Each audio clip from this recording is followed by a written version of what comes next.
어, 오늘 할 책은 프로이트의 의자. 이게 작가가 프로이트 아닌가요? 프로이트의 의자. 아니, 작가는 프로이트 아니죠. 저는 프로이트라는 프로이트의 사람이 프로이트의 의자를 쓴 의자라는 책이 책인 줄 아니고, 알았네요. 원래는 이제 프로이트라는 사람이 여러 가지 이제 전집도 내고 네, 자기가 뭐 여러 가지 했지만 그 책들이 네, 대체로 어렵거든요. 네. 그래서 그건 아마 좀 프로이트가 직접 쓴 책은 거의 다 전공서적이고 이런 그렇겠죠? 거고, 네.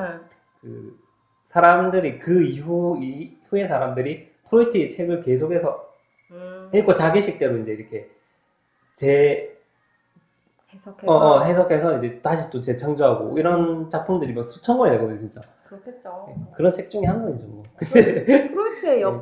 영향을 아예 음. 받지 않은 학자들이 별로 없을 것 같아요, 진짜. 그 어, 분야에서는. 어, 천재님도 안 받았다고는 할 수 없을 거잖아요. 영향 되게 많이 받았죠. 그쵸, 많이 네. 받았죠, 저는 결국. 고등학교 때부터 원래 프로이트 음, 전집을 음. 읽었었거든요. 무슨 말인지 이해는 안 되는데 읽었어요. 네. 어쨌든 저는 최근에 들어서 또 프로이트 책을 많이 읽었는데 음, 그때는 고등학교 때는 이해 안 가던 게 30대가 되니까 좀 이해가 가는 부분이 있더라고. 그래서 이제 음. 프로이트 책은 앞으로 좀 제가 많이 할 거거든요. 이 책 말고 이제 다음에는 프로이트가 직접 쓴 책을 가지고 한번 분석하는 작업을 네. 마드님은 그때는 힘드실 것 오전에 같아요. 네. 해야겠어요. 오후는 좀 힘들 것 같은데. 알겠습니다. 어제 근데 이 작가가 지금 제 이름이 생각이 안 나네요. 제가 너무한 거 아닙니까? 정두원, 작가님한테 미안하네. 정두원인가 하는 음, 그 분이었던 걸로 기억하는데 네.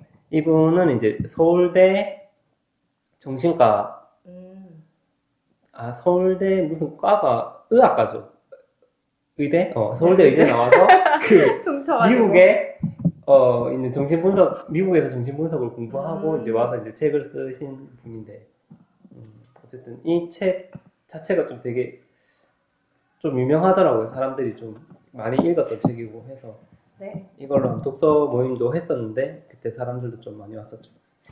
어, 일단은 이 책 할 때 일단 프로이트에 대해서 먼저 좀 이야기가 좀 나오거든요. 음, 만두님이 프로이트에 대해서 한 어느 정도 선까지 좀 알고 있는지 궁금하네요. 저도 나름 교육 심리를 네. 네, 공부를 했었기 때문에 듣기는 많이 들었죠. 굉장히 기초적인 지식에 음, 들어있는 분이잖아요. 음, 사실 뭐 심리라는 단어 안에 프로이트를 빼고는 얘기를 할 수가 없으니까. 음, 근데 일단은 가장 유명한 건 그거겠죠. 뭐 성과 관련된 내용들이 굉장히 네. 풍부하다는 거. 네, 그쪽으로 해석을 하니까 이제 음, 모든 사람의 어떤 심리의 기저에 있는 것들이 다 이제 성과 관련된 음, 것들이 많다. 뭐 이렇게 그렇게 해석하는 것들, 그 음, 욕구에 음, 관련된 것들이 많다는 거 정도는 음, 지금 당장 기억이 나네요. 네. 그리고 무의식. 예, 그렇죠. 뭐 그런 내용들, 빙산 그림이 기억이 나요. 예. 빙산 그림 안에 이제 음, 보면 드러난 부분은 조금밖에 없고 이제 그 밑에 깔려 있는 것들이 무의식이다. 뭐 이런 음. 것들 생각이 나네요. 예, 프로이트는 이제 일단 1856년생이고 전에도 이미 많이 말씀드렸듯이 간단하게 네, 그냥 프로필을 설명하자면 네, 원래는 그 50, 아니다. 아이고, 4살 때, 4살 때 자기가 이제 오스트리아로 이사를 가서 거기 오스트리아에서 한 60년 이상 살거든요. 그리고 가서 어, 영국에서 이제 죽게 되는데, 음, 어쨌든 이분의 가장 큰 업적은 아까 말했다시피 그 무의식을 발견을 했다. 음, 보통 그때까지만 해도 사람들이 그 무의식이라는 어떤 존재를 몰랐어요. 항상 자기가 생각을 하고 자기가 좀 의식이 있는 대로로만 행동한다고 믿었었는데 그 자기도 모르는 무의식에 의해서 사람들이 행동을 하고 그리고 그 무의식 속에는 아까 말씀하셨다시피 네, 성적 욕구와 공격성이 음, 가득 차 있다. 음, 네, 이런 거에 대해서 주장을 했죠. 근데 그때 당시에는 되게 반발이 되게 심했었어요. 그쵸. 너무 네, 뭔가 수준 낮아 보인다고 해야 되나? 네, 약간, 그래 보였을 것 같아요. 어, 날라리 같은 음. 느낌?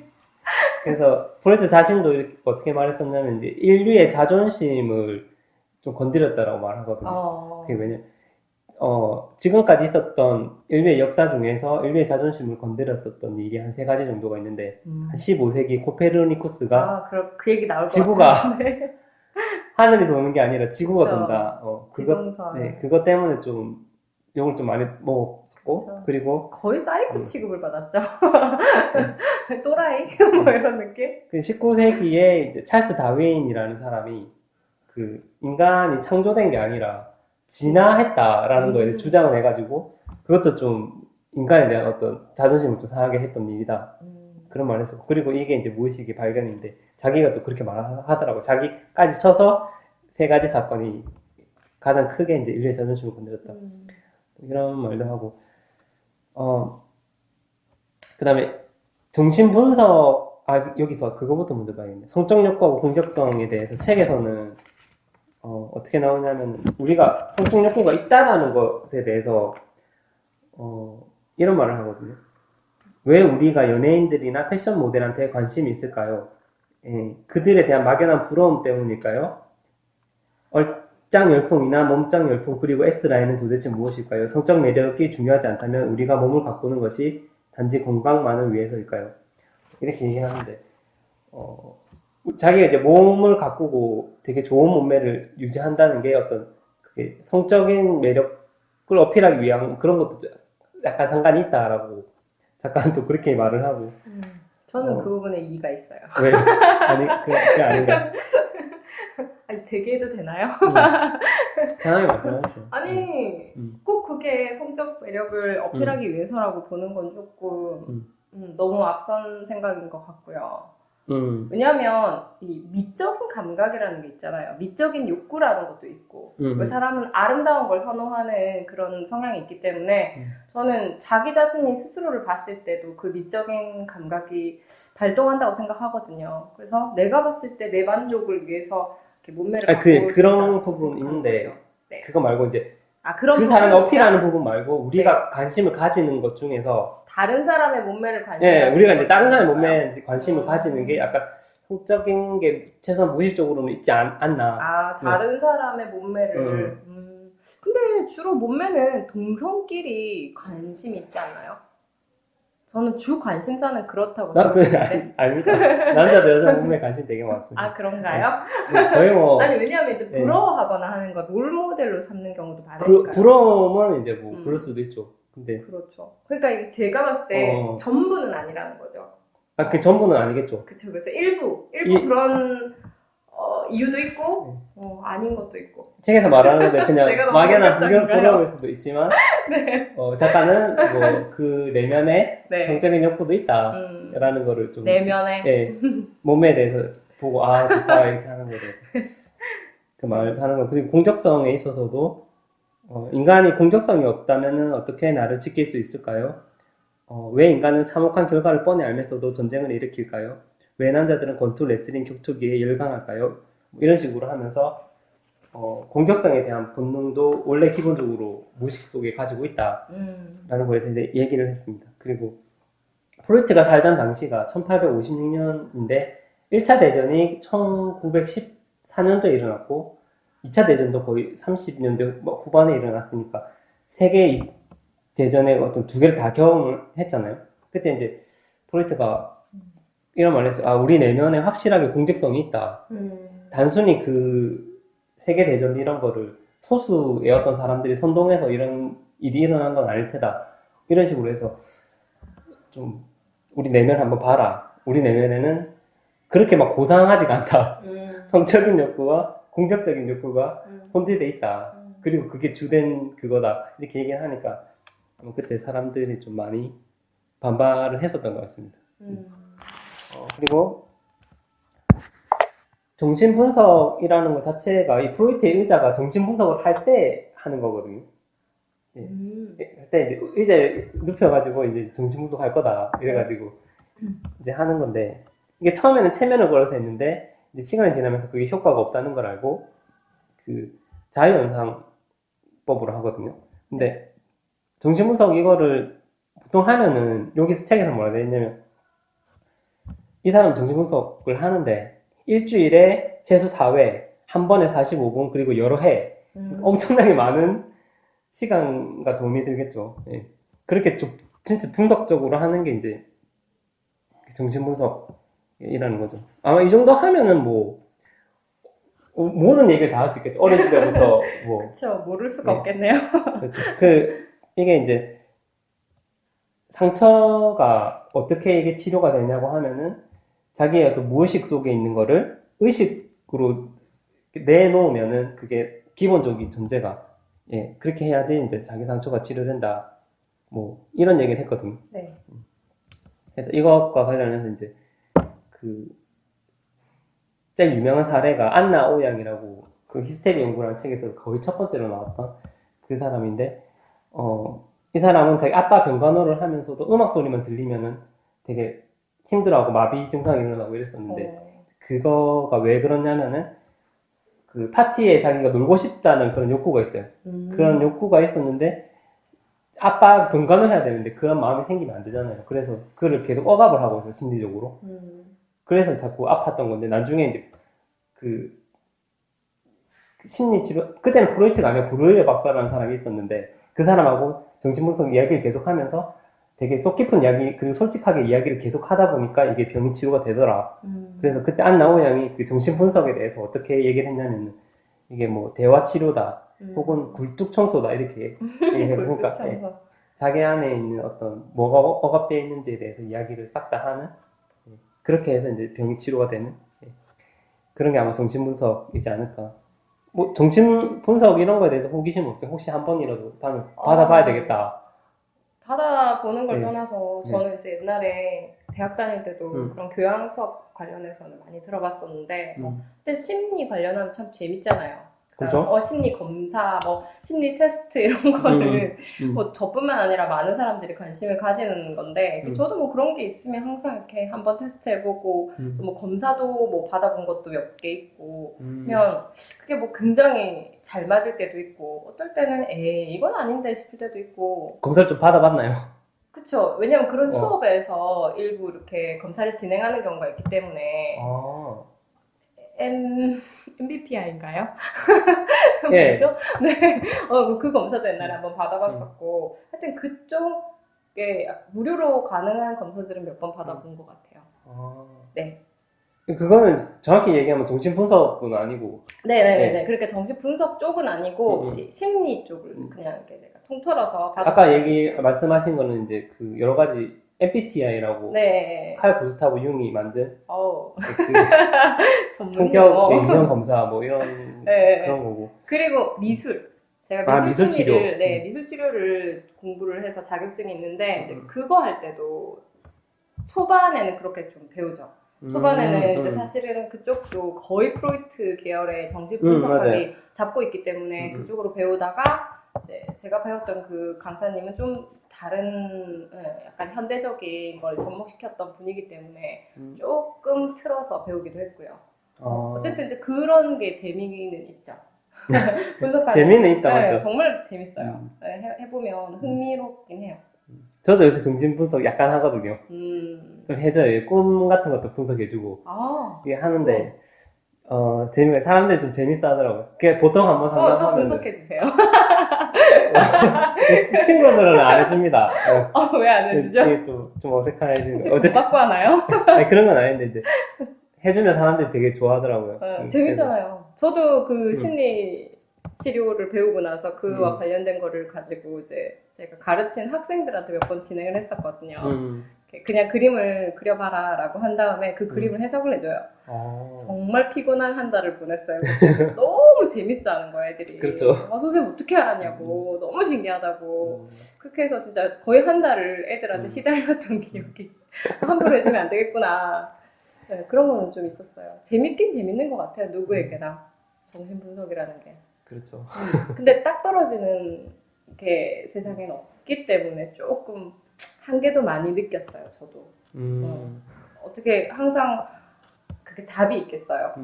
A는 B고, B는 C고, 뭐 이렇게 그렇죠. 딱 떨어지는 답이 있다. 제가 만약에 정신분석을 하면 정확하게 진단해드립니다. 뭐죠? 혹시 창원에 사시는 분들 이거 방송 들으시면 댓글 달아주시면 제가 정신분석 제대로 한번 해드리겠습니다. 저는 확실하게 답을 주죠. 일단 저한테부터. 일단 저부터 좀 해주시죠.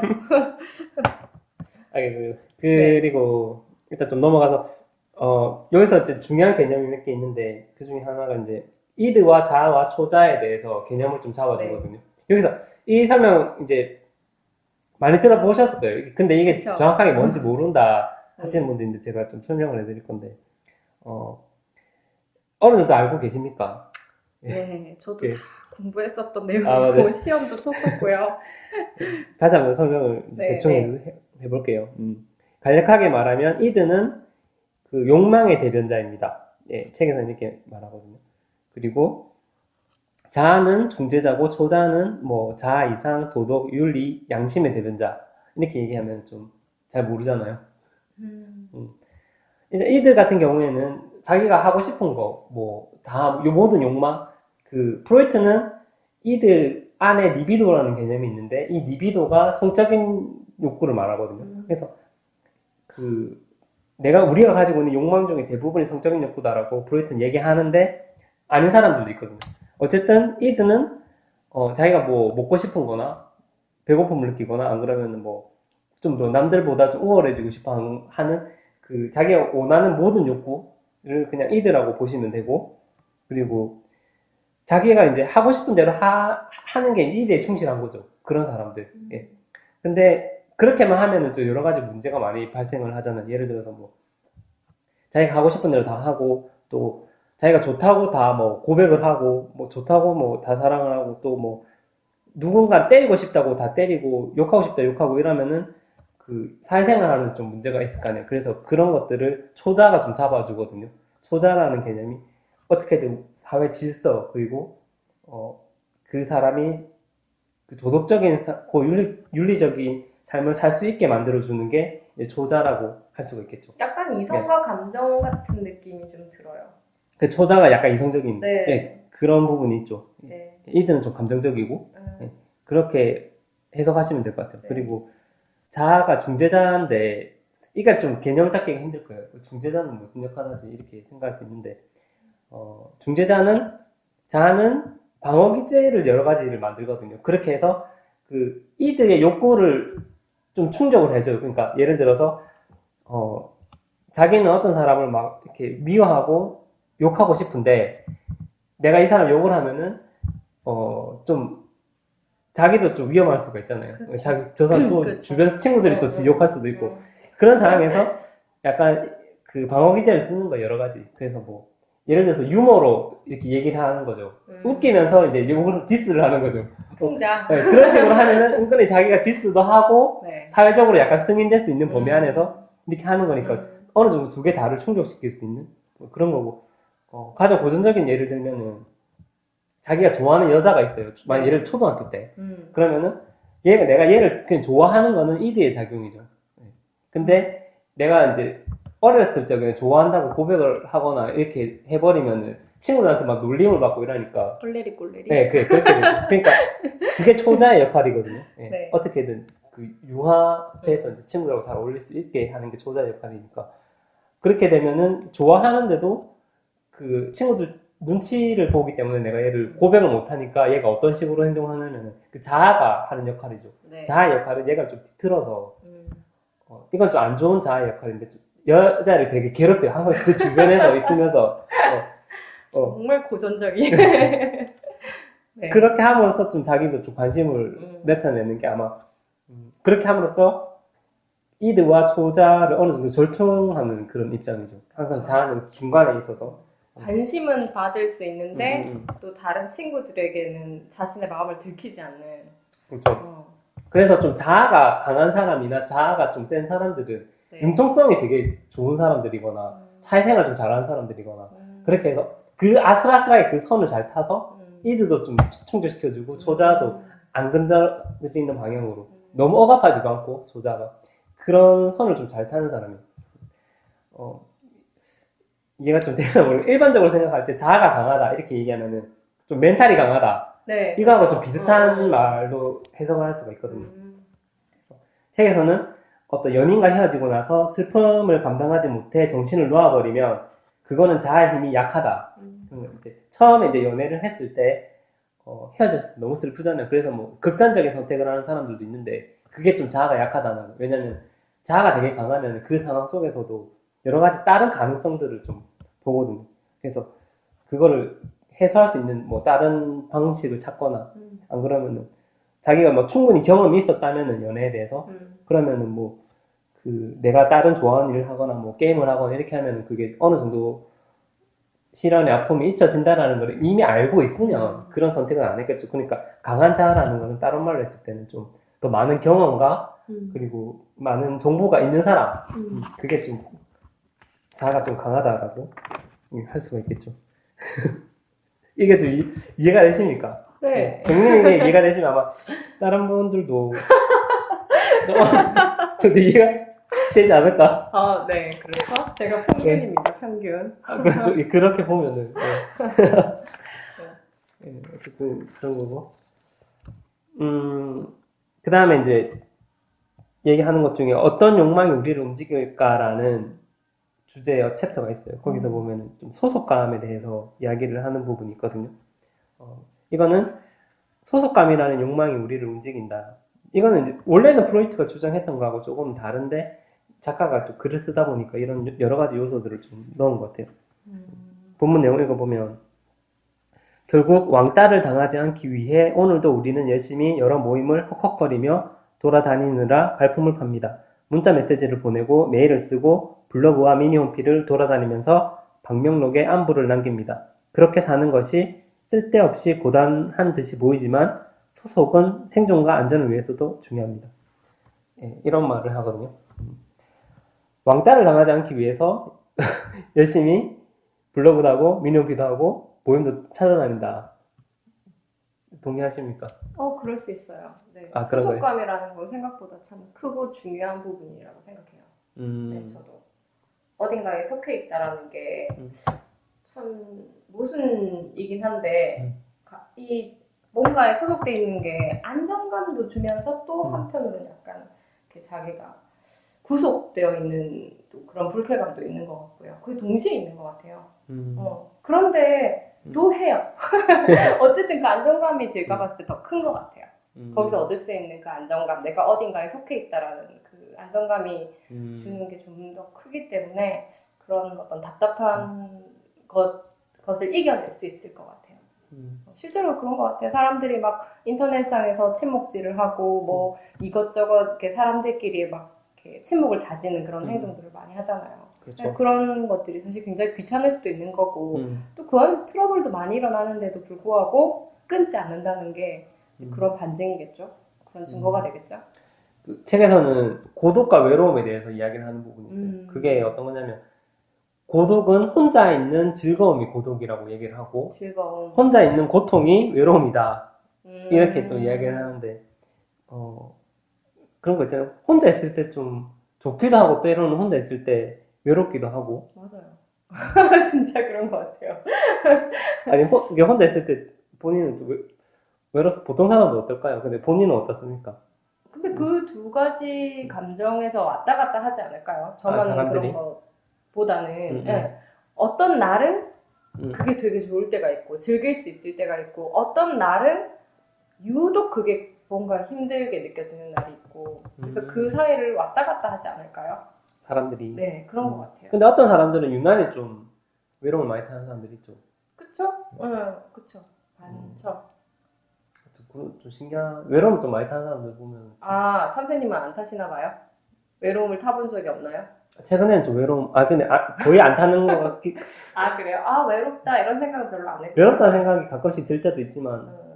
자주 들진 않고. 그렇죠. 보통은 이제 좀 혼자 있고 싶어 하고. 혼자 있는 시간 되게 좋아합니다. 그렇구나. 저는 약간 많이 타는 편인 것 같아요. 외로움을. 혼자 있을 때. 네. 저는 스스로도 그렇게 생각하고 주변에서도 그렇게 얘기를 하거든요. 너는 혼자서는 안 돼. 이러면서.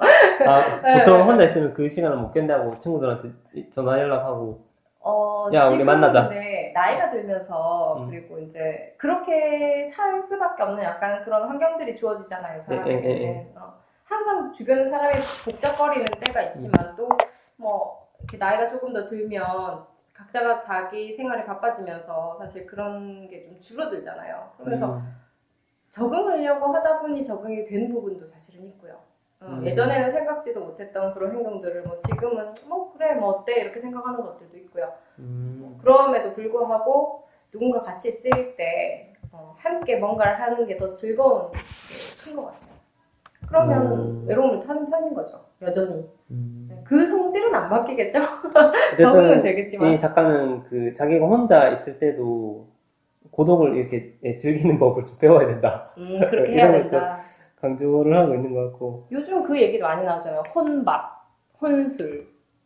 혼자 먹는 밥? 네, 혼자 먹는 술. 그렇게 해서 그렇게 될 수밖에 없는 것 같아요. 왜냐하면 그냥 현대사회를 살아가다 보면 뭐 자기가 꼭 항상 누군가 옆에 있을 거라고 하기가 쉽지 않지 않을까요? 그리고 예전에 비해서 결혼 연령대가 굉장히 높아진 것도 있을 것이고 결혼하는 그 사람들도 줄어든 것도 있을 것이고 많은 영향이 있겠죠. 그러면서 이제 혼자 뭔가를 해야 되는 상황도 많아질 것이고. 요즘 사람들은 좀 많이 외로울 수도 있겠네. 제가 기억하기로 예전에만 해도 혼자서 영화를 본다는 사람이 있으면 그 사람이 굉장히 특이한 사람이었거든요. 어떻게 혼자 영화를 봐? 이런 얘기를 많이 들었어요. 그러니까 그 사람 자체가 굉장히 눈에 띌 정도로. 너무 야한 영화를 봐서 혼자 보는 거. 아니요. 그냥 그걸 온전히 감상하기에는 혼자가 더 낫다는 것도 있고요. 그 다음에 이제 영화 선택을 할 때도 기호를 맞춰야 되니까요. 예를 들어 나는 굉장히 막 고어한 거 무서운 걸 좋아한다고 치면 그거를 같이 보러 갈 사람들을 모집을 해야 되잖아요. 그 사람들 중에서도 또 그렇게 모집을 해야 되는 것 자체도 귀찮고 뭐 하여튼 시간과 장소를 맞추는 것도 귀찮고 뭐 하여튼 그런 걸 다 맞춰야 되잖아요. 그러니까 그냥 혼자서 보는 게 훨씬 편한 거죠. 그 다음에 옆 사람이 만약에 뭐 궁금해하는 거라든지 이런 것도 혹시 방해가 될 수 있는 거고요. 옆 사람이 뭐 화장실을 간다던가 이런 것도 좀 방해가 될 수 있는 거니까 그러니까 온전히 감상을 위해서는 혼자 보는 게 맞기는 한 것 같아요. 근데 또 영화를 보는 거에 꼭 영화 감상 자체가 중요한 게 아니잖아요. 누군가와 함께 또 시간을 보내는 방법으로 그렇죠. 선택되는 거니까 어쨌든 이제 요즘은 혼자서도 영화 보는 게 너무나 많아진 것 같아요. 저부터도 그렇게 많이 보고요. 뭐 그렇게 봐도 자기가 뭐 재미가 있고 아무렇지도 않으면 근데 그게 지금은 좀 보편화됐다라는 거죠. 조금 분위기가 예전에는 정말 특이한 사람이었는데 요즘은 그렇구나 정도로 이제 넘어갈 수 있는 좀 흔한 광경이 됐다는 거죠. 그러니까 그게 변한 것 같아요. 제가 느끼는 게. 저도 옛날에는 혼자 영화 보는 사람 되게 이상하다 생각했거든요. 삶의 방식이 변하다 보니까 뭐. 그런 것 같아요. 여러 가지의 뭐 이유를 생각해보면 많은 이유가 있겠지만 그런 변화들도 있는 것 같아요. 그래서 즐기는 사람들도 많아진 것 같아요. 그렇게 혼자 있는 시간. 어쨌든 이 책에서 말하는 거는 뭐 혼자서 하든 뭘 하든 간에 외로워하지 말자. 그걸 정신적으로 강한 자아로서 이겨내자. 하긴 군중 속의 고독이란 말도 있잖아요, 사실은. 그렇죠. 많은 사람하고 어울린다고 해서 안 외로운 건 아닌 것 같아요. 그것도 그런 그렇죠. 것도 있죠. 네, 그럼 어쨌든 고독이라는 걸 어느 정도는 즐길 줄 알아야 좀 더 행복해지는 것 같긴 해요. 완전 고통스러워하지 않고 좀 즐길 수 있는. 근데 참새님은 네. 혼자서 뭐 잘 안 하시잖아요. 아니면 최근에 영화도 혼자 보러 갔는데. 한번 보셨어요? 네. 그 아가씨란 영화 혼자 어머 봤어요. 야한 영화를 혼자 보러 가셨다는 얘기가 자기 얘기구나. 그러니까 아니 그 영화 보면 이런 생각이 있다니까. 와 이거는 혼자 봐야 되겠다. 누구라도 볼 수 없겠다. 참새님 이런 분입니다. 네. 영화 진짜 재밌었어요. 오늘 실체가 드러나네요. 알겠어요. 잘 알게요. 영화 진짜 재밌었어요. 재밌었대요. 아가씨 영화 봤는데. 저는 못 봤어요 아직. 안 봤어요? 네, 보고 싶었었는데 뭐 어떻게 하다 보니까 아직 못 봤어요. 재밌어요. 그거 뭐 친구랑 뭐 남편은 보든지. 혼자 보라고요? 같이 보세요 누구랑. 혼자 보라고. 그 야이 좀 야하긴 한데. 그럼 어떨까? 네, 참고할게요. 그리고 이 책에서 좀 중요한 이건 개념인 것 같아요. 그래서 한 게 뭐가 있냐면은 자존심이라는 게 있어요. 자존심인데 이거는 좀 좋은 의미의 자존심인 것 같아요. 좀 자존감이랑 좀 비슷한 건데 책 내용을 한번 읽어보면 자존심이 낮은 마음이 취약한 사람들은 어떤 사람들일까요? 바로 자존심의 에너지 동력을 자기 안에 갖지 못하고 다른 사람에게 의존하는 사람입니다. 부모에게, 연인에게 혹은 자기가 가지고 있는 각종 타이틀에 의존하는 사람들의 자존심은 앞가디 왼쪽과 오른쪽이 모두 흠집 투성이입니다. 이런 얘기가 있는데 여기서 이제 자존심이 약한 사람들이 좀, 부모나 연인 혹은 타이틀에 의존하는 사람이라고. 타이틀이요? 네, 타이틀. 그러니까 내가 뭐 가지고 있는 스펙? 네, 스펙도 그렇죠. 스펙도 되고 학벌이나 이런 것도 네. 다 되고 그런 거에서 좀 의존하는 사람들이죠. 내가 그래도 이 정도 타이틀을 가지고 그런 있다. 사람들이 외적인 거에 많이 그렇죠. 신경을 쓰겠죠. 뭐 차나 가방이나 시계나 뭐 이런 것들. 그런 사람들이 마음이 취약하다고 본 거죠. 이 사람은 지나치게 좀 그런 것에 의지하는 사람 있잖아요. 내가 그렇죠. 학교를 뭐 고려대학교 나왔는데 서울대학교 나왔는데 이렇게 말하는 사람들이 좀 마음이 약하다는 거죠. 오히려 그런 거 주변 사람한테 일부러 안 내세우는 사람들이 훨씬 더 자아가 강하다. 뭐 이렇게 보는 거고. 이거 보니까 나 왜 이거를 좀 밑줄을 쳤냐면 내가 예전에 이렇게 자존심이 약했던 시절이 있었구나. 뭐 그런 때가 있었던 것 같아요. 왜냐면 이 책에서 나온 것처럼 제가 20살, 21살 때 대학생 때는 여자친구가 있었는데 그 여자친구한테 항상 이렇게 말했어요. 둘이 같이 있는 시간을 약간 못 견뎌하고 그 시간에 야, 내 오늘 뭐 내 친구 누구 뭐 희웅이 지금 어디서 놀고 있는데 상목이 네. 지금 현상이 어디서 놀고 있는데 네. 같이 만날래? 이렇게 항상 얘기했던 게 왜 그래? 굉장히 서운했겠어요. 여자친구가. 그랬을 수도 있죠. 근데 나랑 둘이 있는 게 싫은가 봐 이렇게 생각했을 것 같은데. 그랬을 수도 있죠. 근데 내가 그때 왜 그렇게 행동을 했냐고 좀 나쁜 분석을 남자. 해보니까 나는 내 자신에 대해서 너무 별로 내세울 게 없다라고 그냥 무의식적으로 생각을 했었던 것 같고 그냥 친구들이 내한테 있는 친구들이 너무 멋있었던 거지. 내가 봤을 때 걔네들은 되게 여자친구 다 있었고 뭔가 좀 문화적으로 되게 우월했었고 혼자서는 여자친구를 이렇게 즐겁게 해줄 자신이 없었던 건가요? 그럴 그러면? 수도 있었을 것 같아요. 그때는 좀 자신도 없고 그 자아가 되게 약했을 수도 있고 그래서 여기 타이틀에 의존한다는 게 저한테는 이게 친구들이었던 것 같아요. 그때 당시에 내가 나로서가 아니라 누구의 친구인 그렇죠. 사람으로서 이렇게 보여주고 싶어 했던 그래서 거예요. 내가 좀 이런 사람이다. 내가 이런 무리들하고 좀 내가 얘 친하다. 친구야. 그런 걸 좀 잘 좀 보여주고 싶었었고 그리고 그때 내가 얘한테는 항상 맛있는 걸 많이 사줬는데 그것도 어찌 보면 좀 돈에 내가 집착을 했던 것도 그것도 비슷한 원리인 것 같아요. 타이틀에 좀 의존을 했고 그리고 그러다 보니까 내가 그 여자친구한테 좀 집착을 하게 됐고 그러니까 중심에 내가 없었고 항상 그 연인이 있었죠. 그리고 부모의 도움이 있었고 그래서 이게 정체성하고 약간 관련되는 그런 것 같고 이 책에서도 저 뒷부분에 가면은 진짜 나라는 어떤 주제가 있거든요. 네. 이게 진짜 나의 책 내용을 좀 읽어보면 어떤 게 있냐면 진짜 나는 파묻혀 있더라도 결국 큰 소리를 냅니다. 진짜 나를 찾기 위해 우리는 감히 힘든 일도 합니다. 어떤 이는 눈총을 받더라도 성정체성을 밝히고 커밍아웃을 합니다. 또 다른 이는 가족 전체의 비난을 무릅쓰고 자신이 믿고 싶은 종교로 개종합니다. 진짜 나를 지키려면 일상의 짜잘한 즐거움을 포기해야 합니다. 여럿이 모여 웃고 떠들지만 끝나고 나면 허탈한 모임을 줄여야 합니다. 그런 자리에 단골 메뉴인 남의 뒷이야기, 남의 어려움에 빠진 이야기는 자기 애적 허영심을 충족시켜 주지만 껌과 같이 곧 단물은 빠지고 턱 관절만 아픕니다. 진짜 나는 혼자서도 잘 지냅니다. 진짜 나는 주변이 달라진다 해도 중심을 잃어버리지 않습니다. 가짜 나는 의존하던 사람이 떠나면 엄청난 충격을 받습니다. 진짜 나가 없으면 남의 노예로 사는 것과 같습니다. 뭐 이런 식으로 계속 나와서 결국에는 이 책의 마지막 부분이거든요. 이게 주제랑 비슷한 건데 자기가 진짜 나를 찾아야 된다라는 거거든요. 진짜 나를 찾아야 자기가 어떤 제대로 된 정체성을 찾고 이런 정체성이 결국에는 강한 자아로 연결되고 강한 자아를 가진 사람들이 좀 행복하게 살 수 있다라는 뭐 이런 부분이 있거든요. 뭐 재밌는 부분이 많아요. 뭐 여럿이 모여서 웃고 떠들지만 끝나고 나면 허탈한 모임을 줄여야 된다 이런 부분도 있거든요.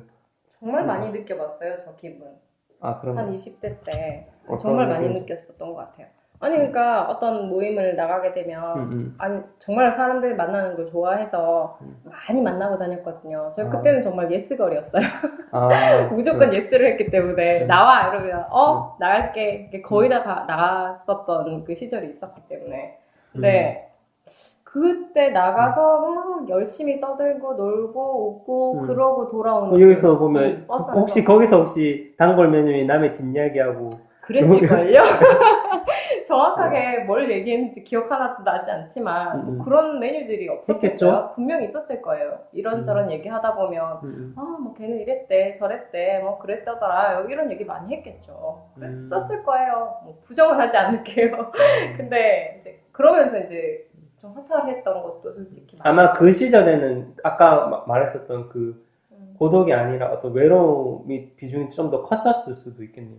아마 그러니까 더 몰라요. 많이 혼자 있는 시간을 좀 견디지 못했으니까 그랬겠죠. 저는 그 표현이 재밌는데요. 껌을 씹는 것처럼 이렇게 열심히 씹다 보면 나중에 턱 관절만 아플 거라고. 남을 까는 그런 이야기는 자기 애적인 허영심을 충족시켜 주는데 이거는 껌과 같이 곧 단물이 빠지고 턱 관절이 아프다. 그쵸. 아무래도 내가 나아질 수 없으면 남을 깎아내리는 게 빠르잖아요. 내가 부족한 게 많으니까 내가 뭔가 허하니까 근데 이제 그러다 보면 그거 자체가 나를 채워주지는 못하니까 거기서 결국 허탈해지고 턱이 아프겠죠 정말 껌을 씹을 때처럼 이게 다 자아가 책에서는 성숙하지 못하니까 자꾸 남을 비난하고 뭐 여러 가지. 지금은 성숙해졌을까요? 저는 이 글을 읽으면서 와 지금은 예전에 비해서는 정말 내가 많이 성장했구나. 자아가 내가 좀 정체성을 확실히 찾았구나. 그런 생각이 좀 많이 들었어요. 내가 예전에 이제 계속 누군가와 만나면 자꾸 그 사람한테 집착하고 했던 것도 사실은 내가 가진 어떤 자아의 힘이 너무 약했었기 때문에 좀 그랬었던 게 아닌가.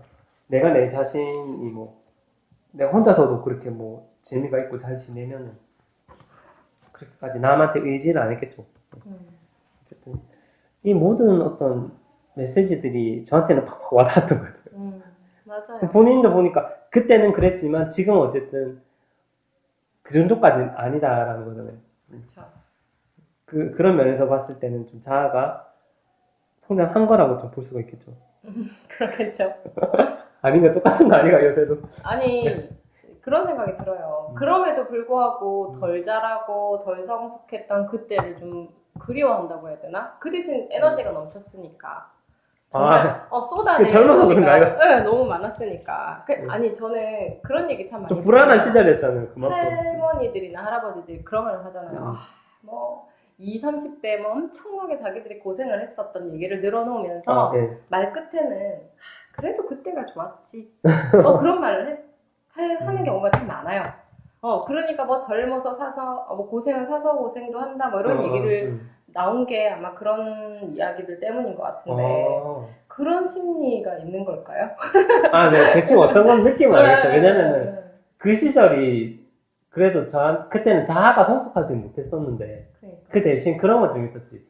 그만큼 더 감정적이었던 것 같아요. 그러니까 지금은 약간 초자나 그런 면이 좀 세져서 자아나 초자 쪽이 많이 세졌죠. 근데 그때는 이드 쪽이 너무 많이 세니까 감정적이었죠, 훨씬 사람이. 그래서 여러 가지 그 감정의 기복들은 엄청나게 컸었죠. 그래서 사랑을 하게 돼도 아마 집착하는 사랑을 해보셨는지 모르겠는데 해보셨겠죠, 언제?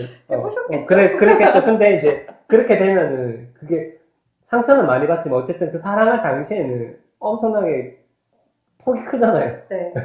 그래서 깊이도 깊고 그런 감정을 느껴볼 수 있는 시기가 내가 봤을 때 아직 자아가 확실히 자리 잡지 않았던 그 시기에 생각해보면 좀 좋았던 것도 뭐냐면 뭔가 좀 화끈하게 이렇게 좋아할 때 확 좋아하고 그랬는데 시간이 지나면은 자아와 조자가 세지면서 이제 그것도 확실히 안 되죠. 생각도 많아지고 행동보다는 너무 생각이 많아지니까 근데 그게 안전한 방법이죠. 지금의 저가 확실히 안전하긴 안전한데 뭔가 좀 감정이 엄청난 진동은 없죠. 그런 거 방금 말하니까 내가 무슨 말인지 알겠네. 그래요? 젊었을 때 그 시절. 젊었을 때 자, 젊었을 때는 뺍시다. 네. 어렸을 때. 네, 어렸을 때. 어렸을 때. 이렇게 아. 정정할게요. 어, 화내세요. 정말 나이 많으신 분들이 들으면. 그리고 일단 그 다음에 우리가 해야 될 게 합리화인데, 일단 간단하게 합리화하기 전에 그 승화에 대해서 한번 잠깐 이야기를 하고 네. 한번 해봅시다. 일단 잘 숙성된 방어 기제라고 하는데, 자아가 방어 기제를 쓸 때 좀 안 좋은 방어 기제도 되게 많이 있거든요. 많죠. 그렇죠. 뭐 네. 여러 가지 뭐 전치 뭐 이런 것도 있고, 그러니까 다른 사람한테 받은 그 화를 갖다가 이렇게 또 다른 사람한테 푸는 거죠. 그 사람한테 푸는 게 아니라. 투사? 그런 것도 네. 좀 비슷하고. 네. 투사가 어떤 말이죠? 기억이 안 나서 던진 건데요. 아, 진짜. 그냥 남한테 남을 나의 대리인으로 내세우는 거 아닌가요? 투사가? 말 그대로 집어넣는다는 거잖아요. 내 욕망을. 아, 그렇죠. 남에게 집어넣어서 그 사람이 마치 원한 것처럼 하는 거 아닌가요? 대표적인 예가 이런 게 있어요. 투사는, 네. 그러니까, 이런 말 많이 했어요. 내가 이제, 사실 그 사람 미워하는데, 그 사람이 나를 미워한다. 그 사람이 나를 미워하는 것처럼, 진짜로 그렇게 느끼는 거. 정말. 그러니까 하여튼 그건 성숙하지 못한 방어 기제라고 볼 수가 그쵸. 있죠. 네. 근데 이 잘 숙성된 방어 기제를 이 작가는 한 3가지 정도로 들고 있는데, 그게 뭐냐고 하면, 한 개는 유머. 유머로서 뭐 내가 함부로 드러내서는 안 돼 그런 욕망 같은 것도 유머로 이게 좀 개그 프로에 이런 게 좀 많이 나오지 않습니까? 근데 그쵸. 제가 최근에 보고 있는 게 뭐냐면 음악의 신 2가 지금 하고 있거든요. 네. 이상민 탁재훈이 네. 재밌습니다, 여러분. 근데 그거를 재밌으니까. 그거를 보고 있으면은 이상민이 주로 하는 개그가 뭐냐면은, 네. 야, 너네들은 내 맘 믿고 따라오면 된다. 내가 음악의 신이다. 항상 이렇게 얘기하는데, 그걸 진지하게 얘기했다면 사람들이 좀 이상하다 생각했겠지만, 그쵸. 그거를 이상민이 그런 식으로 웃으면서 얘기하니까, 제가 또 저러는구나 하면서 사람들이 다 웃고 넘기잖아요. 네. 그것처럼 이제, 그것도 아마 내면에 그런 건 있었겠죠. 내가 뭐 최고다 이런 마음이 있었는데, 진작에 말 못하고 유머로서 이렇게 얘기하니까 모든 게 다 허용이 되는 거죠. 그리고 뭐 되게 내면의 아픔 같은 거를 되게 많이 다루다. 그게 음악의 신 그것도 정규 방송이 아니니까, 정규 방송이라는데 그게 공중파? 네, 그건 아니잖아요. 공중파. 그러니까 케이블이니까 거기서는 뭐 이상민의 어떤 사체, 도박, 이혼? 탁재훈의 도박과 이혼 얘기나 뭐 이런 얘기들을 서슴없이 이렇게 웃으면서 막 이렇게 얘기하거든요. 그렇게 하면서 뭔가 좀 그것도 좀 치유가 되는 것 같아요. 자기 상처 같은 것도 평소에는 그런 걸 막 말을 못해서 항상 억압을 하고 있잖아요. 하는데 뭐 개그로 치면서 그냥 그런 아픔에 대해서도 좀 이야기하는 거 이렇게, 그것도 좀 성숙한 사람들이 이런 방어 기제를 잘 쓴다는 거죠. 그걸 항상 덮어만 두지 않고 그거를 웃으면서 이렇게 표현할 수 있다는 거. 그 정도 돼야지 자기 내면에 어떤 갈등이 없어지는 거죠. 그래서 남자는 어떤 식으로 유머 감각이 좀 있어야 될 것 같아요. 그게 좀 건강한 여자도 마찬가지. 건강한 자기 정신 상태를 위해서라도 맞아요. 유머 감각이 있어야지 그거는 좀 유머가 결국에는 이게 내면의 갈등을 없애주는 거거든요. 그런 것도 좀 괜찮은 것 같고. 승화라는 방어 기제는 뭐냐면 자기 어떤 되게 내면의 어떤 공적성이 되게 있는, 어떤 사람들은 자기가 워낙에 공적성이 많아서 자기는 군대를 가겠다는 사람도 있거든요. 그러니까 합법적인 범위 안에서 그거를 푸는 거죠.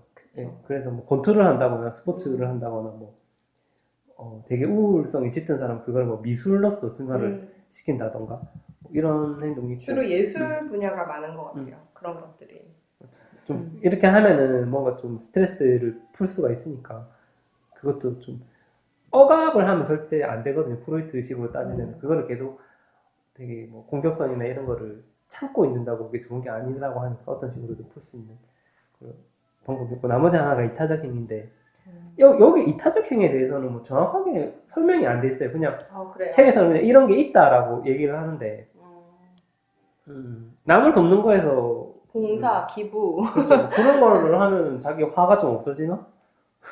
그럴 수도 있겠죠. 그냥 그걸 하면은 좀 약간 자기가 그래도 내가 남을 돕는다라는 거에 대해서 좀 우월감을 생길 수도 있고 뭐 여러 가지 그런 게 있겠죠. 어쨌든 해결은 될 것 같아요. 어쨌든 관심을 딴 데로 돌리는 역할은 그렇죠. 내 자기 충분히 할 우울한 테니까. 기분이나 이런 것도 좀 없을 수도 있으니까.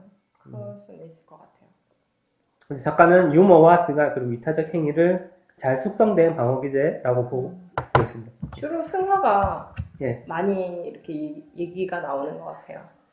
승화 얘기가 가장 많이 나오는 것 같아요. 공격성을 스포츠로 뭐 해석한다든지, 그렇죠. 해소를 한다든지, 아니면 이제 그 예술 쪽으로 자신의 어떤 삐뚤어진 욕망들을 예술로 승화한다든지 그런 분야가 가장 얘기가 많이 나오는 것 같아요. 근데 그게 쉬운 건 또 아니죠. 사실은 저희가 지금 우리가 계속 이렇게 얘기하고 있는 주제가 뭐냐면 거의 한 가지 건강한 자아를 위해서 우리가 뭐 어떤 식으로 할 수 있느냐에 대해서 계속해서 이야기를 하고 있거든요. 네. 일단은 1부는 여기까지 하고 네. 저희가 2부로 이제 다시 돌아오겠습니다. 예, 자 2부는 방어기제 합리화 방어기제부터 한번 해보겠습니다. 합리화는 이게 신포도라고 해야 되나? 여우 나오는 거? 그 일화를 좀 아십니까? 네. 아주 잘 알죠. 너무 많이 들어서 좀 지겨울 수. 대체적으로 그 스토리가 어떻게 되죠? 여우가 처음에는 이 담장 너머에 있는 그 포도를 보게 되죠. 잘 익은 포도를 보면서 너무너무 먹고 싶어 하죠. 그래서 그 포도를 이제 먹어야겠다 생각을 하면서 그 담장을 넘기 위해서 이제 여러 가지 노력을 다 하죠. 열심히 어떻게든 막 목을 집어넣다가 팔을 집어넣다가 뭐 여러 가지 방법을 쓰다가 결국 실패하게 되죠. 아, 나는 저걸 따먹을 수 없구나라는 것을 느낀 그 순간 이제 여우가 이런 말을 하죠. 저 포도는 신포도야. 맛이 없을 거야. 라고 하면서 돌아서는 뭐 그런 내용이겠죠. 거기서 이제 마지막에 나오는 신포도라는 게 그 포도의 본질이 달라진 게 아니라 그걸 보고 판단하는 여우의 생각이나 마음이 달라졌다라고 해서 이제 그런 얘기가 나온 거겠죠. 합리화. 좋은 것 같아요. 근데 이 작가는 합리화를 대체적으로 좀 안 좋게 보고 있더라고. 그게 나는 근데 합리화를 좀 좋게 보거든요. 저도 좋다고 생각해요. 좋게 보는데 이분은 좀 안 좋게 보는 게 있어요. 그게 근데 원래는 그 방어 기제가 그렇게 긍정적인 방어 기제로 다뤄지지는 않았던 걸로 저도 기억은 하거든요. 합리화는 그렇죠. 별로 좋은 게 아니다. 뭐 자기 합리화 이런 말도 있잖아요. 그렇죠. 그런 게 별로 안 좋게 얘기를 하는데 저는 세상을 살다 보면 합리화 기제가 굉장히 긍정적으로 활용될 때도 많다고 생각해요. 저도. 뭐 글쓰니는 그게 싫테니까. 작가 말을 잠깐 들어보면은 그 여우가 어리석어 보이지만 그렇게 한 이유는 자존심을 지키기 위해서였다. 내가 마치 이 여우처럼 행동한다고 느낄 때가 있지 않나요? 이렇게 합리화란 받아들일 수 없는 태도, 믿음, 행동 등을 정당하기 위해서 그럴듯하게 설명하는 것입니다. 이렇게 합리화의 정의에 대해서 좀 얘기를 하는데 합리화를 저는 좀 많이 쓰는 편이거든요. 네. 저는 예를 들어서 뭐 최근에 맥도날드 아르바이트를 하면은 이렇게 시간대가 옮겨졌어요. 약간 밤 시간으로. 그래 좀 되게 짜증 나는데. 네. 근데 요새는 어떻게 생각하냐면은 그냥 밤에 일하면은 그 시급도 1.5배 주니까 좋고 그리고 또 애들도 밤에 일하는 애들이 더 예쁜 것 같다. 그렇게 생각을 하면서 합리화가 굉장히 수준 있는 합리화를 하시네요. 예, 어쨌든 그렇게 얘기를 하는 거고. 네. 저는 되게 어떤 상황에서도 합리화를 되게 잘 하는 것 같아요. 저도 자신 있어요. 그런가요? 나 합리화에는 자신이 있습니다. 그래서 나는 합리화라는 게 좀 방어기 좀 괜찮은 것 같다. 나 그렇게 생각을 했거든요. 제 생각인데 합리화라는 방어 기제가 뭐 긍정 부정을 떠나서 조금 낮은 수준인 거는 맞는 것 같아요. 좀 활용하기 쉽잖아요. 굉장히 좀 가장 빨리 가장 쉽게 접할 수 있는 방어 기제는 건 맞는 것 같아요. 기초적인 수준에. 되게 합리화가 나쁘게 쓰일 때 저는 이렇게 생각해요. 좀 합리화가 부정적인 의미의 어떤 합리화가 있는 것 같고 긍정적인 의미 우리가 말하는 거는 저는 내가 봤을 때는 좀 긍정적인 것 같아요. 어떻게 좋게 보려고 하는 거니까. 아니죠. 이제 문제를 해결해라. 그러니까 근본적인 문제 해결이 아니다라고 보는 입장에서 그걸 부정적으로 생각하는 것 같아요. 네, 포도가 원래 시지 않은데 신 거라고 얘기한 거니까 사실은 거짓으로 포장한 거라고도 볼 수 있잖아요. 근데 우리가 살다 보면은 그 포도를 실제로 못 딸 경우가 되게 많잖아요. 그렇죠. 그럴 때는 그냥 그러니까 현실에 적응하고 현실을 수용하기 위해서는 그 방법이 충분히 의미가 있다고 생각하는 거죠. 근데 우리가 좀 많이 쓰는 합리화에 대해서 얘기를 하다 보면 그 예전에 우리 미움받을 용기 할 때도 합리화라는 단어 좀 많이 나왔었는데 그때는 우리가 좀 자기 어떤 트라우마에 대해서 뭐 합리화하는 그런 얘기도 좀 많이 나왔었잖아요. 네. 나태함이나 자기 어떤 상처나 뭐 이런 거에 대해서 좀 합리화를 하는 부분들이 있었는데 그거는 좀 부정적인 의미인 것 같고 제가 말했던 이런 여러 가지 생활에 있어서 이런 거는 좀 긍정적인 의미가 있지 않나 그런 건데 어쨌든 이 부분은 다음 뒤에도 좀 나올 것 같아서 일단 패스를 하고 그리고 반동 형성이라는 게 있거든요. 네. 반동 형성이라는 이게 방어 기제 중에 하나인데 일단 정의를 말하면 반동 형성은 받아들이기 힘든 감정이나 충동을 극복하기 위해서 정반대의 방향으로 세게 나가버리는 것입니다. 뭐 이런 게 있거든요. 네. 그래서 일단 여기 책 내용 중에 좀 예가 쫙 나열된 게 있는데 한번 읽어볼게요. 남에 대한 배려가 지나친 사람에게는 남에게 잔인하게 대하고 싶을까봐 두려워하는 마음이 숨겨져 있습니다. 지나치게 깔끔한 사람의 마음에는 아주 더럽게 살고 싶은 욕구가 숨겨져 있습니다. 무조건적인 반전주의자의 마음에는 엄청나게 파괴적이고 가학적인 에너지가 자리 잡고 있습니다. 이타주의의 뒤에는 이기주의가, 부모에 대한 복종의 밑에는 반항심이, 순결을 지키려는 마음 아래에는 성적 욕구가 숨어 있는 것이 인간의 마음입니다. 뭐 이건 보편적인 우리의 인간의 마음에 대해서 자기가 이렇게 설명한 부분이 있거든요. 한마디로 우리가 뭐 어떤 걸 들키기 싫어서 더 반대의 방향으로 좀 행동한다. 이런 건데. 생각나는 어떤 예시 같은 게 혹시 있습니까? 글쎄요. 네, 이거, 떠오르는 게 없는데. 제가 이제 이런 거 좀 생각을 해봤는데, 초등학교 때 막 주사 맞을 때 네. 되게 무섭잖아요. 근데 그 무서움을 숨기기 위해서 괜히 막, 먼저 맞겠다. 시끄럽고 뭐 그런 얘기도 하고 막, 되게, 이제 별거 아니네. 막 이런 식으로, 막 그런 식으로 계속 얘기하는 것도 좀 반대 방향으로 좀 세게 나가는 거죠. 그것도 반동 형성이 좀 될 수가 있었고, 그 다음에 제가 고등학교 때, 그 공황장애 때문에 되게 많이 힘들었던 시절이 있었는데, 되게 신기한 건 뭐냐면, 그 시절 애들 내를 봤을 때 뭐라고 얘기했냐면, 애가 너무 밝아 보인다. 그래서, 세상에 뭐 아무런 근심 걱정 완전 너무 너무 지나치게 밝아 보인다 싶을 정도로. 그래서, 그때도 제 어떤 마음의 좀 어두운 면을 감추기 위해서 일부러 더 많이 웃고, 그런 경향이 좀 있었거든요. 사람이 뭔가 지나치게 약한 뭔가를 좀 강조를 하거나 이렇게 하면은 이게 뭔가가 있다. 그럴 수 있을 것 같아요. 네, 그런 경우가 많은 것 같아요. 보통 이 타이밍에 안 해도 될 말을 한다거나 이런 식으로 좀 지나치게 하는 거는 그 내면에 또 뭔가 반대적인 어떤 게 있다라는 우리 뭐 보편적인 마음이 그렇다라는 그런 걸 얘기하고 있는 것 같고 그중에 여기서 이제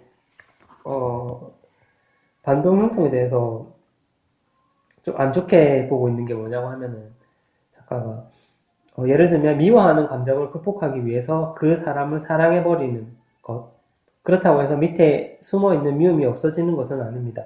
사람을 미워하면 안 된다는 초자아의 지시를 받아서 불편해진 자아가 미움 위에다가 사랑이라는 덮개를 씌운 것 뿐입니다. 뭐 이런 식으로 해서 그게 가능한가? 아니 미워하는 사람을 사랑해버린다. 좀 이해가 그런 경우가 좀 안 들어봤어요? 아니 들어본 걸 떠나서 일단 공감이 안 가서요. 그런가요? 네. 어, 그 미운 건 미운 거고 좋은 건 좋은 거 같은데. 근데 이런 경우가 저는 좀 많이 본 것 같은데. 주로 이제 가족들하고 관계되는 거일 수도 있고. 그래서 그런 얘기도 있잖아요. 뭐 애기 낳았을 때 네가 싫어하는 사람 닮는다 뭐 이런 얘기. 그런 얘기를 좀 들어봤어요. 너 누구를 되게 미워하면 그 사람 닮은 애기가 나온다 뭐 이런 식으로. 네. 뭐 그런 얘기는 얼핏 그냥 농담 반 뭐 그냥 그런 식으로 들어본 것 같은데 그게 그런 거랑 비슷한 건가 그건 잘 모르겠네요. 저도 잘 모르겠네요. 갑자기 순간 잘 모르겠네요. 못 들어봤구나. 아니, 그런 그 얘기는 얘기를. 들어본 것 같은데. 이거 상관 있나 모르겠네요. 그러니까. 어렵네요, 반동 형성이. 근데 나는 이거를 좀 많이 쓰는 것 같아요. 그래요? 그러니까 사람이 약간 미운데, 네. 그거를 좀 극복하기 위해서 그 사람을 좀 좋아하려고 좀 노력을 하는 경우가 좀 있죠. 그런 거는 있는 것 같아요. 어. 좀 이것도 여기에 해당하는지 정확하게 모르겠는데 가끔 주변의 사람들을 보다 보면 주변 사람한테 좀 필요 이상으로 냉정하게 구는 사람들이 있어요. 좀 과하다 싶을 정도로 눈에 띌 정도로 그러니까 주변 사람들이 다 느낄 정도로 주변 사람들이 다 같이 똑같이 입을 모아서 저 사람은 좀 차갑다, 좀 애가 좀 그렇다 이렇게 얘기를 할 정도로 차가운 사람들의 내면을 보면 이제 버림받기 싫고 남에게 뭔가 이렇게 관심을 끊어진다는 거에 대한 두려움? 그건 자기가 좀 경계를 하는 거죠. 그런 것 때문에 좀 과하게 남한테 상처를 오히려 주려고 하고 남에게 좀 냉정하게 말하는 사람들이 있는 것 같아요. 그런 것도 반동 형성이 아닐까요? 그 사람 입장에서는? 일단은 자기가 이 사람을 좋아질까봐 두려워하는 마음이 있으니까 그런 거죠. 그러니까 그 사람의 그런 봤을 어떤 때는. 호의에 내가 적응이 돼버리고 거기에 빠질까봐 오히려 그런 거는 밀어내는 약간 거? 반동 형성 맞는 것 같아요. 왜냐면 일단 무의식적인 호감이 생겼다라는 거니까. 그래서 내가 밀어내려고 일부러. 저는 되게 충격을 받았었거든요. 그 사람한테서 너무 어떻게 저렇게 말을 할 수 있지? 라고 생각을 했었는데 지금 와서 생각해보면 그것도 결국은 자기 보호를 하기 위해서 자기 방어적인 기제가 아니었을까. 그렇죠. 생각이 드는 거죠. 이 반동 형성과 관련돼서 재미있는 또 이야기가 있는데 우리가 알고 있는 그 스톡홀름 증후군이라는 거에 대해서 이야기를 좀 해볼게요. 들어보셨죠? 네. 이 스톡홀름 증후군도 반동 형성으로 설명이 됩니다. 라고 작가는 이렇게 이야기하고 있는데 그 범죄자 맞죠? 이게 어떤 일이냐면 1973년도에 스웨덴의 수도 스톡홀름에 있는 한 은행에 기관총으로 무장한 은행 강도가 침입을 하거든요. 그때 이제 3명의 여자와 1명의 남자를 은행 강도가 131시간 동안 인질로 잡았거든요. 강도들이. 그러면은 이게 총 131시간이면 계산해봤어요. 하루 24시간 아닙니까? 그러면 이게 5일하고 11시, 그러니까 5일 넘는 시간을 잡혀 있었다라는 거거든요. 밥도 줬나봐요? 뭐 어떻게든 해결했겠죠. 네. 은행 안에서. 그러니까 그때 기관총을 들고 몸에 폭약을 감고 꼼짝 못하게 한 다음에 위협을 하고 그렇게 5일을 있었는데 이게 마침내 경찰이 그들을 구출을 하긴 했어요. 근데 왜 이게 큰 이슈가 됐냐고 하면은 강도들이 다 잡혔는데 기자회견할 때 이 범인들을 옹호한 거거든요. 애들 그렇게 나쁜 사람 아니다. 용서해달라. 뭐 이런 식으로 하고 또 한 명은 그 사람들의 강도들을 위해서 변호사 비용을 대기 위해서 기금을 모금하기까지 하거든요. 인질이 남자인데 네. 게다가 진짜 놀라운 사실은 뭐냐면 그 중에 한 여성이 그 범인 중에 한 명하고 약혼을 하는 상황까지 벌어지거든요. 그러니까 그 사람들이 이게 완전 너 미쳤나 이렇게 생각을 하거든요. 이게 너무 큰 이슈가 돼서 전 세계적으로 스톡홀름 증후군이라는 그런 말도 생기고 막 노래도 생기고 막 이게 큰 이슈가 됐었죠. 이걸 보면서 이거를 이제 반동 형성으로 설명이 된다고 하는 게 어떤 거냐면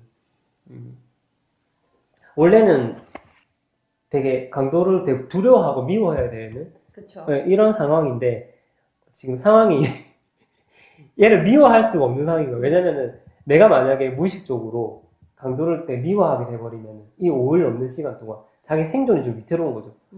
내가 경찰을 만약에 뭐 좋아하고 얘네들을 미워하게 돼버리면 경찰만 믿고 신뢰하기에는 얘네들이 들고 있는 기관총의 위력이 상당한 거예요. 그거는 무의식도 아는 거지. 그래서 순간적으로 자기 마음을 확 이렇게 자기도 모르는 사이에 이 강도들에 대한 호감으로 다 바꿔버리고 왜냐면은 내가 얘네들을 좋아해야지 내가 생존할 확률이 높아지는 걸 아니까 이렇게 바뀐 것 같아요. 근데 어찌 보면 그것도 호감은 호감이고 사랑은 사랑이겠죠. 그 여자가 남자를 좋아했던 게 거짓말은 아닐 거예요. 근데 어차피 상황 끝나고 나서 그래 된 거니까. 거짓말은 아니고 진짜 좋아해서 그렇게 된 건데, 그러면 그 감정조차도 작가가 봤을 때는 좀 그게 약간 위선적인 게 있다는 거죠.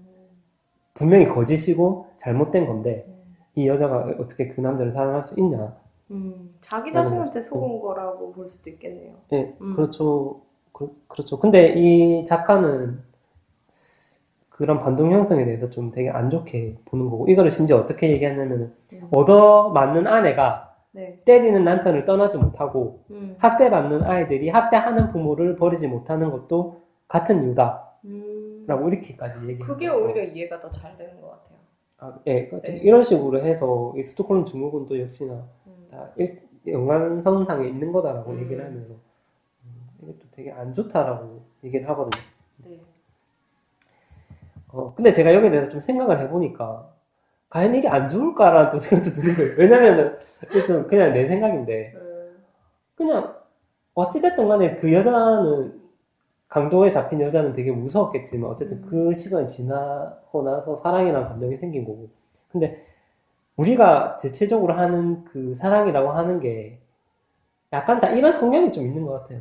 왜냐면 어떤 사람은 또 되게 남자다운 사람한테 좀 끌리잖아요. 그것도 어찌돼 보면은 아빠에 대한 어떤 그 감정이 그대로 남자친구한테 전이된 거고, 어쨌든 그때는 자기는 그 사랑을 비록 그게 좀 반동 형성에 의한 거긴 하지만 그것도 그때는 진심으로 생각을 했었고 진심으로 설렜었고 그리고 우리가 하는 사랑의 어떤 저는 대부분이 진짜 사랑은 아닌 것 같아요. 그러니까 이런 여러 가지 좀 다소 자기 역사와 좀 얽혀 있어서 여러 가지 뭐 되게 과학적인 사랑도 있고 피학적인 사랑도 있는데 어찌됐든 간에 그런 사람들끼리 만나서도 좀 진짜 사랑이라는 걸 하잖아요. 그래서 제가 봤을 때는 와, 이거는 또 나쁘다라고 하기에는 너무 사람들 사는 게, 사랑하는 게 다 보편적으로 이렇게 좀 얽혀 있는 부분이 좀 많다. 그리고 이거를 이렇게 얻어맞는 안에 이렇게 얘기해보니까 되게 안 좋은 뉘앙스인데, 여기서 어떤 폭력성을 없애버린다면은, 예를 들어서 뭐 우리가 하고 있는 어떤 사회생활 같은 거 있잖아요. 그것도 어찌 보면은,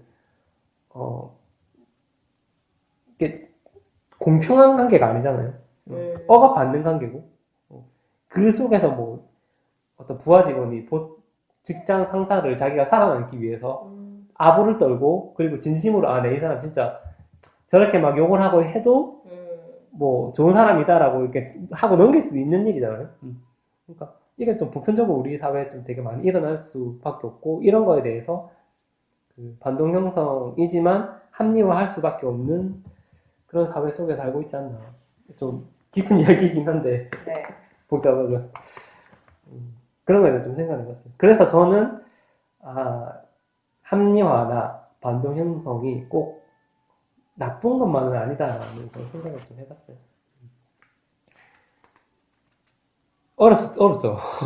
어렵다기보다 네. 네, 그게 딱 와닿지 않는 거는 그냥 머리로 이해를 해야 되니까 그렇죠. 좀 더 어려운 것 같아요. 아니 뭐 재밌지 않습니까? 스톡홀름 증후군 제가 이런 것도 설명을 해준다니까. 아닙니까? 네, 그리고 어쨌든 넘어가겠습니다. 네, 그리고 그 영국의 정신분석가였던 존 볼비라는 사람이 있어요. 네. 이분은 애착 이론이라는 걸 주장을 하거든요. 그 핵심이 뭐냐고 하면 어린 시절에 부모와 안정적인 애착 관계를 경험해야지 네. 정서와 사회성이 정상적으로 발달해서 어른이 되어서도 남과 건강한 관계를 맺을 수 있다 라고 얘기를 하거든요. 그래서 어려서 애착 관계가 안정적이었던 사람은 그가 나를 떠날지도 모른다는 생각은 꿈에도 안 합니다. 만약에 아무 이유가 없는데도 그가 나를 사랑하지 않을 것 같고 결국은 나를 떠날 것 같아 불안해한다면 내 어린 시절을 돌이켜볼 필요가 있습니다. 아마 어릴 적에도 그런 불안을 느낀 적이 있었을 것입니다. 그런 사람들은 친구나 연인이 전화를 안 받거나 메시지 응답을 빨리 안 하면 매우 초조해하고 하던 일조차 손에서 놓아버립니다. 그런데 어릴 적에 그 경험이 되게 중요하다는 거예요. 이런 것 때문에 정신분석을 해야 된다 이건데. 프로이트는 그쵸. 네. 유아기나 이런 어렸을 때 굉장히 많은 의미를 두잖아요. 저는 이거에 대해서 의미를 많이 안 두고 싶은데 네. 제가 최근에 이제 책을 찾아보니까 사이코패스들이 네. 생후 한 6개월에서 7개월 정도까지 이렇게 엄마랑 그게 스킨십이 많이 없었다라고 하는 거예요. 그런 연구 결과가 네, 있나요? 그걸 봤거든요. 네. 그래가지고 이게 좀 많이 안 안아주고 스킨십을 안 하면은 좀 정서적으로 좀 감정이 좀 냉정하게 된다라는 계속 생후. 아까 그 만두님 말씀 그 사람처럼 계속 경계를 하는 그렇게 될 수도 있다는 거죠. 그렇죠. 대부분은 어린 시절이나 혹은 부모에게서 영향을 받죠. 그런 기본적인 성향을 결정하는 거는 그건 아마 다른 사람들도 대부분 공감하실 거예요. 그 심리학자 에릭슨인가 네. 그 사람에 의하면 발달설 있잖아요. 그거 네. 보면 태어나서 1년 사이가 신뢰 대 불신감이 형성되는 신뢰가 형성되는 가장 중요한 시기가 태어나서 1년이다라고 얘기를 하는데 이 상황에서는 거의 들을 수 있는 말이 태어나서 1년까지는 애들을 좀 많이 안아줘야 된다. 그래야 좀 건강한 아이가 될 수 있고 나중에도 사람들을 좀 신뢰를 할 수 있는 그런 아이가 될 수 있다라는 거예요. 이거 좀 너무 하여튼 그냥 그런 게 있다라는 것만 알아두시면 될 것 같네요.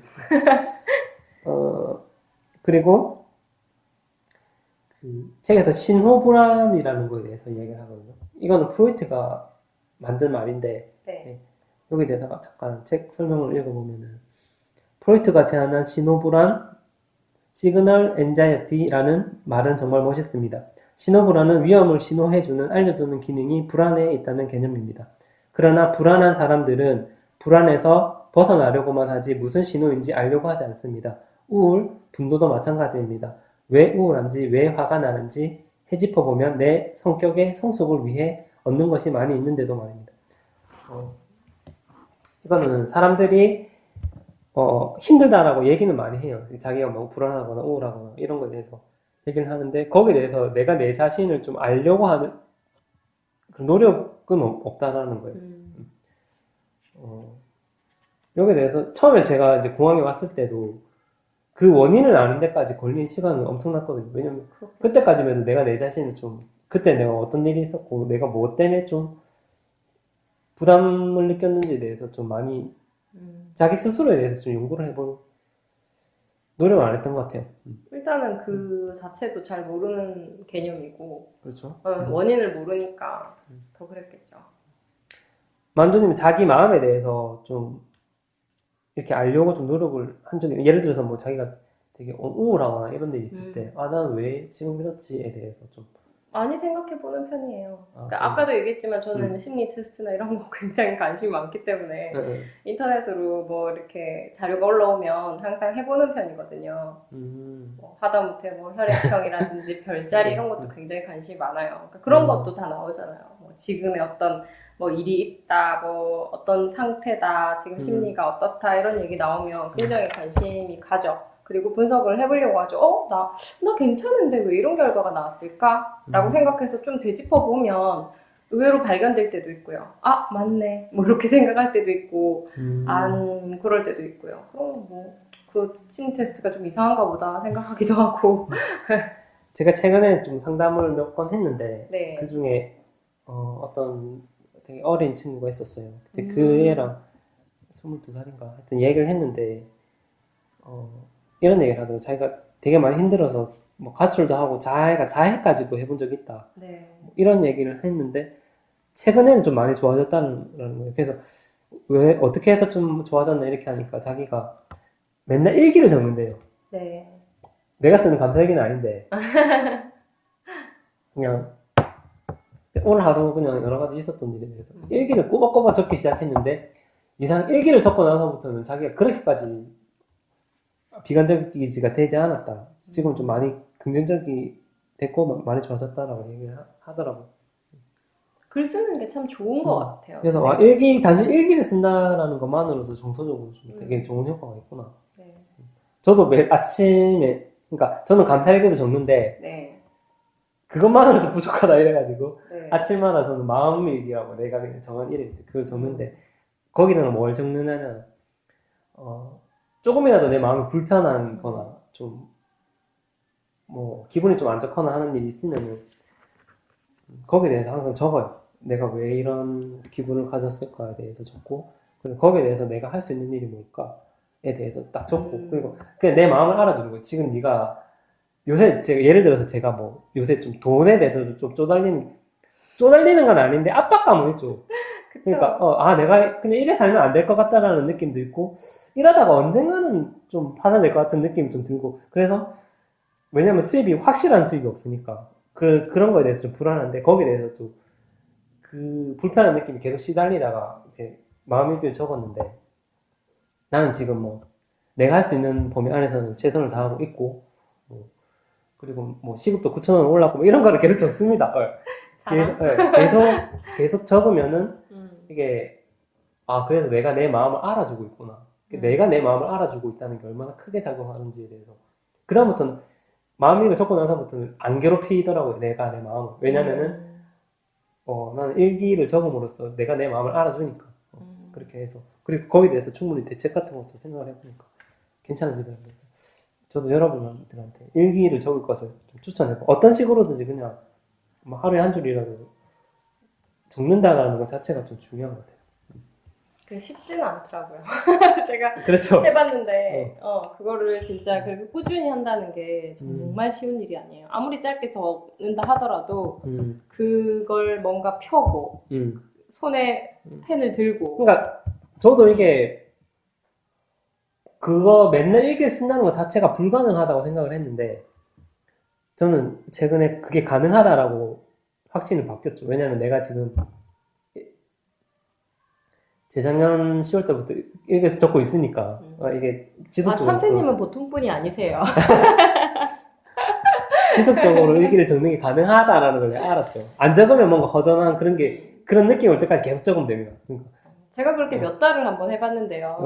이게 무너지는 데는 한순간이더라고요.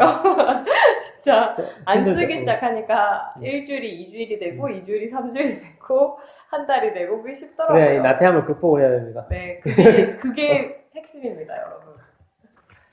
어쨌든 알겠습니다. 그리고 이 공황장애에 대해서도 이 책에서 조금씩 다루고 있거든요. 일단 근본적으로 불안, 공황, 공포는 심리적인 문제입니다. 뇌의 문제가 일부 있지만 심리적인 이유로 심해진 경우에는 뿌리가 되는 심리적 문제를 찾아내야 합니다. 우선 인생의 장밋빛이어야 한다는 환상을 버리세요. 되게 신기한 게 뭐냐면 이 책에서 왜 이 작가는 인생의 장밋빛이어야 한다는 환상을 버리라고 얘기를 했을까? 그거랑 공포랑 무슨 상관이 있을까? 되게 자가 설명도 없어요. 또 그냥 인생의 장밋빛이라는 환상을 버리라고 얘기를 하는데, 전 이해할 것 같은데. 그냥 그거랑 공포랑 뭐 상관이 있다. 있을 수 있죠. 그러니까 기대를 하게 되면 실망을 하게 되니까 그 실망이라는 데서 좀 자기가 실망하는 그 기분도 별로고 또 잘못되는 거에 대한 공포가 생겨서 그런 거 아닐까요? 그게 불안하니까. 그러니까 잘 되어야 한다, 아주 굿이어야 된다라고 생각을 하고 기대를 하고 살면 그런 나쁜 결과를 맞이했을 때 더 많이 상처를 받을 텐데, 뭐 쏘쏘일 수도 있고 나빼드일 수도 있다라고 생각을 하고 살면 훨씬 마음이 편하다는 뭐 그런 얘기 아닐까요? 그러니까 간극이 좀 덜하다는 거죠. 그렇죠. 굉장히 높이 보다가 떨어지는 거는 그 추락했을 때 그 크기가 되게 크지만 좀 작게 잡았을 때는 좀 톡 떨어져도 뭐 그렇게 다치지 않는 거랑 비슷하다고 해야 되나? 저는 그런 생각이 기대를 안 하는 거, 네. 기대를 안 하는 거를 배우는 게 우리 인생의 수행 과제죠. 다른 사람하고 비교했을 때도 마찬가지인 것 같아요. 그러니까 주로 이런 데서 느끼는 것들이 상처를 받는 게 그런 거잖아요. 쟤는 저렇게 잘 사는데 다른 사람들은 다 행복한데 나는 왜 안 그럴까? 라고 느끼는 거예요. 그게 공포를 일으킨다. 그쵸. 왜냐면 내가 뭔가 뒤처진 것 같고 내가 뭔가를 잘못한 것 같고 내가 뭔가 잘못된 것 같다라는 거, 잘못 태어난 것 같다, 뭐 이런 생각들을 하잖아요. 근데 그런 생각에서 좀 벗어날 수 있지 않을까? 그러니까 별거 없다, 인생이라는 게. 맞아요. 진짜 별거 없습니다. 별거 없다. 좋아 보이는 것도 사실 다 좋은 것만은 아니다라는 게 이제 인생이 좀 시시하게. 제가 또 이 얘기를 갑자기 생각났네. 네. 최근에 독서 모임 갔는데 이런 얘기를 하더라고요. 그러니까 내가 공황장애가 되게 많다라는 사실을 알고 사람들이 이런 얘기를 하요. 근데 되게 힘들었을 것 같다. 진짜 그런 고통을 어떻게 이겨냈냐 이러면서. 똑같은 뭐 공황장애 환자들 이런 사람 보면은 되게 측은하지 않는 자기도 아픔을 겪었으니까. 이런 얘기 하던데 저는 그게 하나도 공감이 안 되는 거예요. 왜냐면 이게 내가 뭐 그거를 고등학교 때 이런 얘기 들었으면 나도 완전 공감을 했겠지. 나 진짜 힘들다. 뭐 이런 얘기 했겠지 뭐. 아까 말했다시피 나중에 되니까 저도 약간 해탈한 것 같아요. 그냥 사는 게 뭐 있나 이런 생각이 들고 이거 뭐 별거 아니 그냥 뭐 공장 이거 뭐 심지어 뭐 이게 나중에 되면은 뭐 사람이 죽고 살고 이런 게 크게 중요하나 뭐 갑자기 또 이런 생각도 들면서 그 병을 하도 오래 하니까 약간 해탈을 한 거지. 그러니까 뭐 인생에 대해서 기대하는 것도 크게 없어지고 그냥 뭐 그런 거죠. 뭐. 진짜로 그런 마음이 생긴다니까. 죽기밖에 더 하겠나. 그런 마음이 생기면서 별로 뭐 우울증 이런 거는 병도 아닌 것 같고 갑자기 또 어쨌든 그랬다는 거죠. 거기에 대해서 자기가 이 기대를 좀 버리는 게 중요하고 정신분석에서는 공포를 이드와 초자 간의 갈등이 풀리지 않는 상황으로 봅니다. 책에서는 이렇게 말하고 있는데 네. 이게 뭐 결국에는 이드하고 초자 간에 이게 안 맞아가지고 공포가 생긴다라는 건데 이드는 아까 말했듯이 욕망이잖아요. 그러니까 자기 욕망은 되게 큰데 이게 제대로 충족이 안 됐을 경우에는 공포가 생기는 거고 또 초자가 그 본인을 너무 억압을 하고 있을 때 또 공포가 생기는 거고 방법은 자기가 건강한 자아를 가지는 방법밖에 없고 그 건강한 자아는 건강한 정체성에 있는 거고 혼자 있어도 괜찮을 정도만큼의 어떤 멘탈이 강해야 되고 이 모든 것들이 다 이게 건강한 자아만 있으면 공포가 없어진다.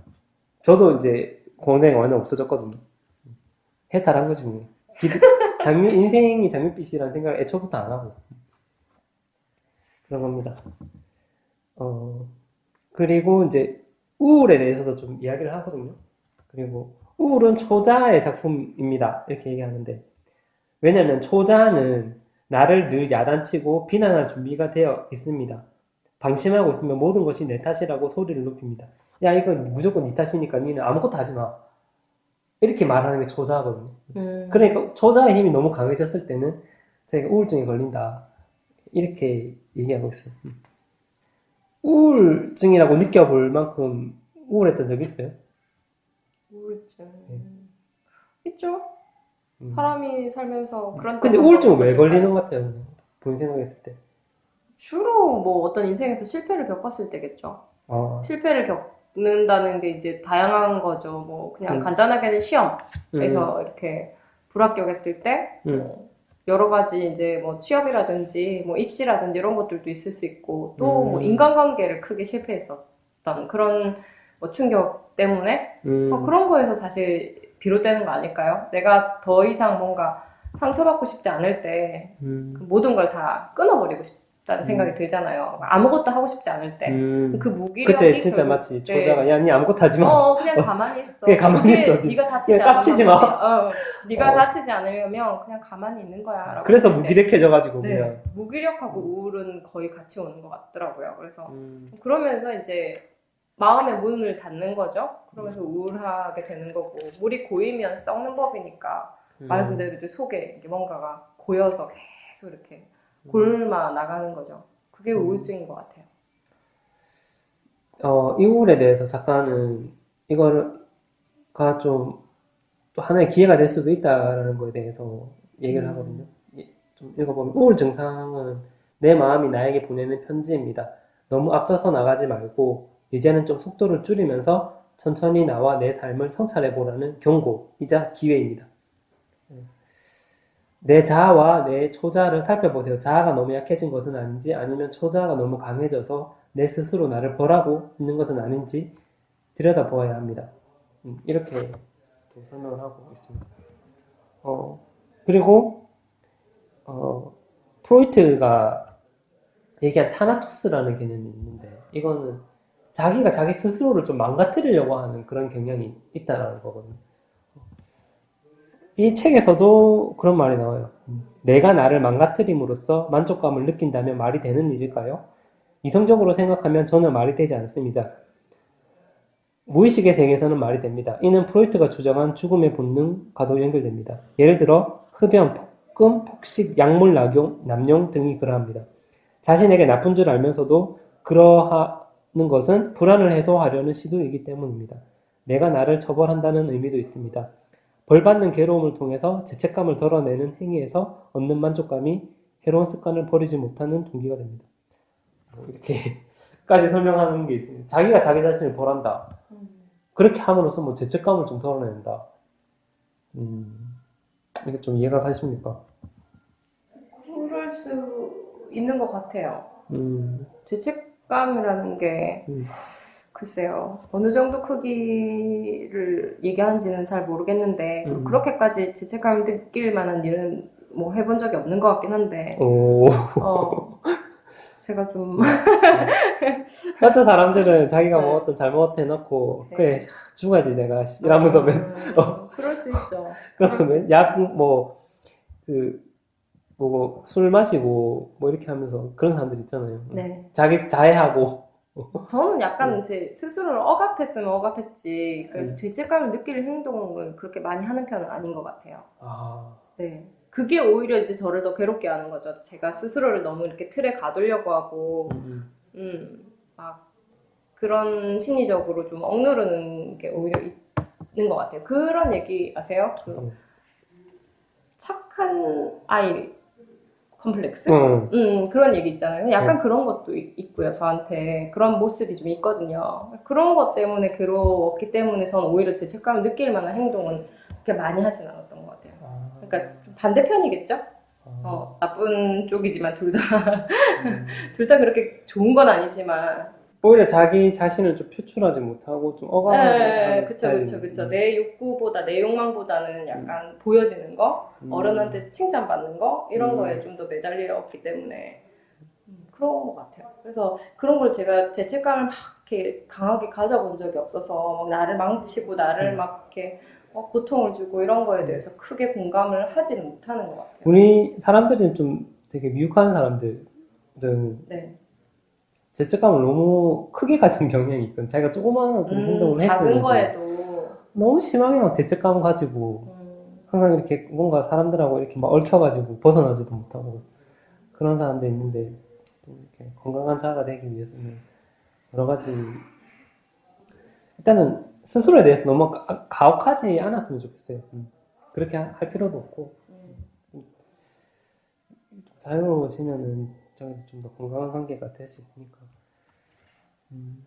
이런 경향은 좀 있는 것 같아요. 스스로 자기 자신을 처벌한다. 혹시나 청취자분들 내가 너무 내 자신을 좀 너무 지나치게 가혹하게 처벌하는 건 아닌가에 대해서 좀 한번 생각을 해보셨으면 좋겠네요.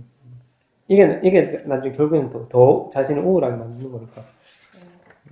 저는 인터넷에서 가끔 이제 댓글을 달 때가 있잖아요. 내가 전혀 모르는 사람의 어떤 고민이나 그런 이야기에 댓글을 달 때 그런 얘기를 많이 해요. 그냥 그거는 님 잘못이 아니다. 너무 자책하지 말았으면 좋겠다. 맞아요. 이거 하나가 잘못된다고 해서 모든 게 다 틀어지거나 잘못되는 건 아니다. 작은 실수나 작은 뭐 그런 걸 수도 있겠지만 그것 때문에 스스로를 너무 이렇게 가혹하게 채찍질을 하지 않았으면 좋겠다 이렇게 달거든요. 그게 굉장히 좀 그 사람들한테 위로가 됐다는 얘기를 들을 때가 있어요. 저 뭐 자주 닳는 건 사실 아니고요. 예전에 영화 굿딜 헌팅이라는 거 거기서 보면 노런 윌리엄스 하여튼 걔가 맷 데이먼한테 계속 이런 얘기 하잖아. It's not your fault, it's not your fault. 계속 네 잘못이 아니다. 네 잘못이 아니다. 네 잘못이 아니다. 그러니까 그 말이 근데 굉장히 주는 위로가 크고 힘도 강한 것 같아요. 정말 아무것도 아닌 것 같은데 이 말 저 말 뭐 힘내 파이팅 뭐 이런 말도 많이 하잖아요. 근데 그렇죠. 그런 말보다 좀 더 크고 깊은 위로가 되더라고요. 저한테도 저 스스로한테도 그런 걸로 이렇게 위로가 된 적이 있기 때문에 저도 가끔 그런 말을 누군가에게 해줄 때가 있거든요. 그거에 대해서 또 그 사람은 또 굉장히 많은 위로를 받았다라고 얘기를 하더라고요. 그래서 이런 말이 참 중요하구나. 별거 아닌 것 같은데 내가 모든 사정을 다 알고 하는 말은 또 아니겠지만 그래도 좀 그런 얘기를 스스로한테도 자기가 자기한테도 한번 해줄 맞아. 수 네 잘못이 아니고 내 잘못이 있으면 아니고. 좋겠다라는 생각을 해요. 죄책감에서 벗어나야 됩니다, 여러분. 그리고 이제 이 책에서 뭐 거의 마지막 부분이거든요. 네. 화나 이제 분노에 대해서 근데 이거 너무 저도 엄청나게 오랫동안 생각을 해본 건데 진짜 화를 어떻게 풀어야 될까는 이것도 아직까지도 저는 힘든 것 같아요. 선생님도 그걸 고민하시나요? 정말 저는 어느 적이 정도 없어서. 그러니까 저는 어느 정도 제 선에서는 처리가 됐어요. 해결이 되는데 이걸 보편적인 관점에서 봤을 때 사람들한테 내가 나는 참을 수 있는데 방법론으로 이걸 어떻게 설명을 해줘야 되나 이게 너무 어려운 문제인 것 같아요. 그러니까 화가 났을 때 우리는 어떻게 해야 되냐 이 문제 정말 어려운 문제죠. 어렵죠. 정말 어려운 문제죠. 화는 참기가 쉽지 않고. 왜냐면은 이 화라는 것 자체가 네. 저는 그냥 참으라고 얘기 많이 해요. 근데 그 화가 가지고 있는 필요성 같은 것도 있거든요. 예를 들면 그 작가가 얘기한 거는 뭐냐면 화를 낼 수 있는 능력은 살아남기 위해 매우 중요합니다. 길에서 만난 불량배에게 벗어나려면 분노의 에너지가 발산되어야 합니다. 일상생활에서도 화를 내거나 화를 내는 척을 해야 사람들이 내 말에 귀를 기울이고 따릅니다. 이렇게 얘기했거든요. 작가는 화를 좀 내라고 화를 내고 근데 이 작가가 어떤 스타일이냐면 네. 법륜스님하고는 완전 정반대되는 스타일. 화를 내야 되고 표현을 해야 된다라는 주의인 것 같아요. 그래서 저랑은 또 생각이 다르구나라고 느꼈는데 이 말 들어보면 또 일리는 있잖아요. 왜냐면은 내가 화를 내야 사람들이 내 말에 귀를 기울이고 따른다라는 거에 대해서 어떤 사람들은 되게 공감을 할 거라고 생각을 해요. 왜 공자가 맹자도 그랬대잖아요. 똑같은 고민을 갖고 두 제자가 왔는데 두 제자한테 서로 정반대의 해결책을 얘기해줬다는 그 유명한 일화가 있는데 제가 정확한 내용은 기억이 나지 않지만 똑같았어요. 그러니까 정말 예를 들어서 뭐 사람들에게 어떻게 해야 될지 모르겠어요. 이런 똑같은 고민을 갖고 왔는데 이 사람한테는 뭐 하지 마라 라고 얘기하고 저 사람한테는 해라 라고 얘기를 했던 그런 일화가 있거든요. 그래서 누군가가 물어봤죠.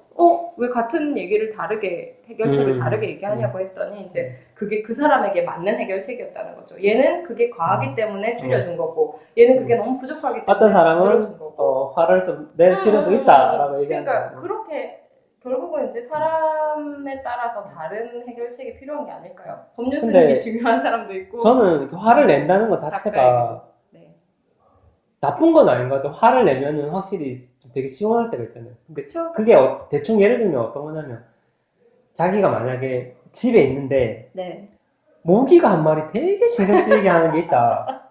근데 내가 너무 화가 나가지고 모기를 막 불을 켜가지고 모기를 완전 발치에 들고 팍 때려 잡았다. 그때 어떤 자기가 쾌감을 느꼈잖아요. 그때 엄청나게 화가 나가 한 마리 잡았다. 그리고 엄청나게 내 피를 먹으면 이 분노의 파리채질로 얘를 죽였다라는 거예요. 근데 그럴 때는 제가 되게 뭔가 되게 쾌감을 느끼고 또 내가 화를 그 순간적으로 짜증내고 화를 냈다라는 거에 대해서 그러면 이게 대상이 인간이 아닐 때는 화를 낼 필요가 있다. 그러니까 내 말은 어떤 거냐면은 이런 거죠. 그러니까 내가 화를 내도 안전한 상황이 있어요. 그러니까 군대에서 선임이 후임한테 화를 내는 거는 되게 안전한 상황이거든요. 내가 화 낸다고 해서 그거를 굳이 다른 사람들이 정말 왜 저 사람 화내지 이런 얘기 안 하고 안전하다는 말이 좀 저는 근데 내 생각은 그런 거지. 그러니까 화를 내도 되는 상황이 있잖아요. 그냥 그런 상황에서 화를 내는 것도 좋은 것 같아요. 누구도 그것 때문에 누구도 크게 상처 안 받는 그런 거. 모기는 상처 받겠지. 근데 모기가 상처 받는다고 해서 내가 신경 쓰고 이런 게 없잖아요. 근데 예를 들어서 내가 화를 내는데 친구 사이거나 직장 내 사람들한테 화를 내면 그 순간에 내가 감당해야 될 여러 가지 관계들이 있잖아요. 그것 때문에 내가 더 스트레스 받는 거지. 그런 거만 없으면 그냥 내가 화를 낼 수 있는 상황이거나 이런 상황에서 화를 내는 거는 상관없지 않나 이런 생각도 좀 들기도 하고. 근데 그게 제 생각인데 워낙 다양한 상황이기 때문에 다양한 경우가 있기 때문에 어떤 한 가지로 딱 맞는 키는 없는 것 같아요. 이 상황에서는 이 키를 사용하고 저 상황에서는 저 열쇠를 사용해야 된다고 느껴지거든요. 저는 저를 생각해 봤을 때 저는 좀 부당한 상황 내 스스로 판단했을 때 이게 부당하다라고 생각하면 굉장히 이게 분노가 커지는. 맞아요. 네. 그리고 제가 뭔가 공격을 받았다라고 느꼈을 때, 나의 어떤 인격이라든지 이런 거에 분명한 어떤 크기로 나한테 딱 다가왔을 때는 그 분노가 굉장히 게이지가 많이 올라가요. 그리고 이제 그때는 화를 내죠. 거의 99.9% 저는 화를 내요. 드러내는 편이죠. 내가 지금 너의 그 부당한 행동이나 말 때문에 상처를 받았고 이거는 분명히 잘못된 것이다라는 것을 무조건 어필을 해요.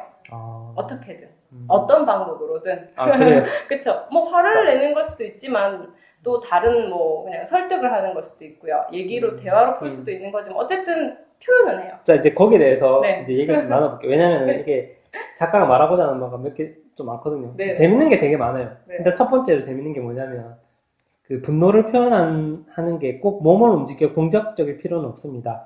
자신을 공격적으로 튀게 하는 방법으로 예를 들어서 평소에는 엄두도 못 내던 화려한 무늬의 원피스를 입거나 엄청나게 튀는 색의 옷을 입고 나가보세요.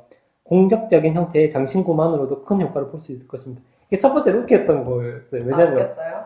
처음 듣는 얘기거든요. 그러니까 내가 공격적인 그 화려한 무늬의 어떤 옷을 입고 팍 나가는 게 그것만으로도 마음이 좀 약간 누그러들 수가 있다라고 말하는 것 자체가 저는 처음 듣는 얘기였어요. 그러니까 저는 굉장히 바로 이해가 가는데. 아 진짜? 네. 왜냐면 영화나 드라마에서 많이 다뤄져요. 그런 부분들이. 아 그래요? 그러니까 드라마나 영화를 많이 안 보시는 편이라서 그런지 모르겠지만 특히 약간 여자들 여자들일 때 굉장히 화가 났을 때 옷을 화려하게 입는다던가 아니면 평소에 하지 않던 화장을 한다던가 화장 종류도 좀 더 뭐라 해야 되지? 진하게. 스모키 스모키가 화장이잖아요. 눈을 굉장히 강조해서 좀 무서워 보이는 화장?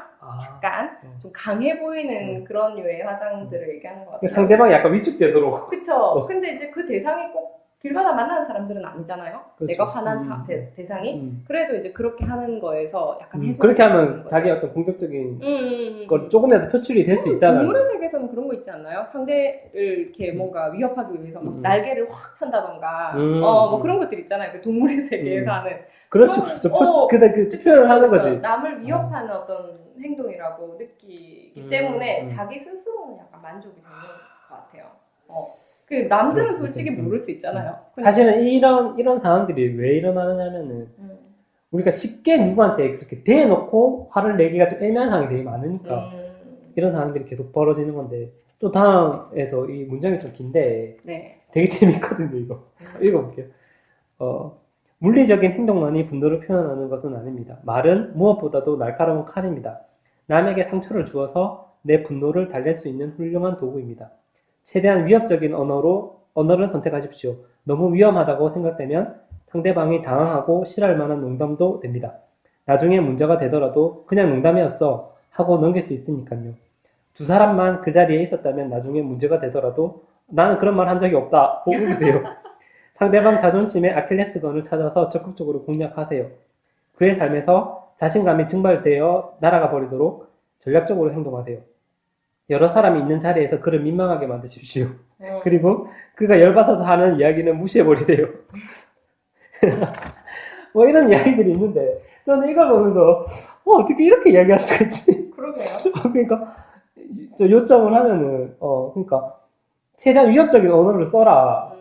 그 아슬아슬한 선을 타는 거지. 그러니까 최대한 위협적인 언어를 써서 공격적으로 약간 말을 하고 그리고 뭐 좀 되게 심한 농담을 해도 뼈 있는 그냥 농담인 거죠. 나 그냥 농담이다 하고 그냥 넘겨라. 칼을 품은 말을 하는 거죠. 그리고 두 사람만 있는 자리에서 뭐 어떤 문제가 되는 말을 해도 나중에 두 사람만 있는 자리에서 했다면 나 그런 말 한 적이 없다. 우기고 상대방의 어떤 아킬레스건, 자존심이나 이런 거를 찾아서 공략을 해라. 뭐 이런 것뿐만 아니라 또 다른 것도 얘기해보니까 최대한 수동적으로 행동을 해라. 그 사람이 뭐 시키면 최대한 수동적으로 행동을 해라. 그렇게 하면 자기가 좀 스트레스가 날아간다. 이렇게 얘기를 하는 사람이 있는데 이렇게 얘기를 하더라고 작가가. 근데 이거 보면서 재밌네요. 웃긴 게 뭐냐고 하면은 심지어 난 이 사람의 행동이 그려져요. 평소에 어떤 모습인지. 왜 그랬냐면은 나는 그 생각을 해봤지. 그러니까 이 사람이 좀 원래 좀 서울대 의과대학 나오고 네. 그리고 그 미국에 유학 가서 그 치열한 경쟁에서 살아남았잖아요. 그렇게 하다 보면은 너무 경쟁에 좀 많이 노출되어 있었을 것 같아요. 이분도. 그러다 보니까 아무래도 좀 서로가 좀 상처 주는 말들을 좀 많이 하고 그 속에서 자기가 자기 나름대로 생존 전략이 되니까 좀 내가 남한테 좀 그렇게 자존심 상한 스트레스를 안 받으려면은 좀 최대한 좀 이렇게라도 소소하게나마 좀 복수를 해가면서 이렇게 해야지 자기가. 근데 내가 이 사람 그 사진을 좀 봤거든요. 네. 너무 웃겨가지고 네. 어떻게 이런 말을 하지 이래가지고 사진을 보니까 인상이 네. 그렇게 되게 스님들처럼 온화한 상이 아니었어요. 약간 공적적인 그런 인상이 있더라고요. 그래서 그러면 딱 나는 관상을 볼 줄은 모르지만 이제 어느 정도는 알겠더라고 딱 보니까. 나이가 있으면 그렇죠. 그게 드러나니까요. 나이가 자기 있으니까 얼굴에서. 이분이 약간 그런 게 좀 보이더라고. 그래서 이 사람 어떻게 평소에 좀 행동하는지를 알겠다. 그러니까 이런 식으로 자기 상대방한테 좀 공정을 하면서 자기 좀 멘탈을 지켜냈던 게 아닌가. 저는 이제 공감은 좀 많이 되는 편인 것 같아요.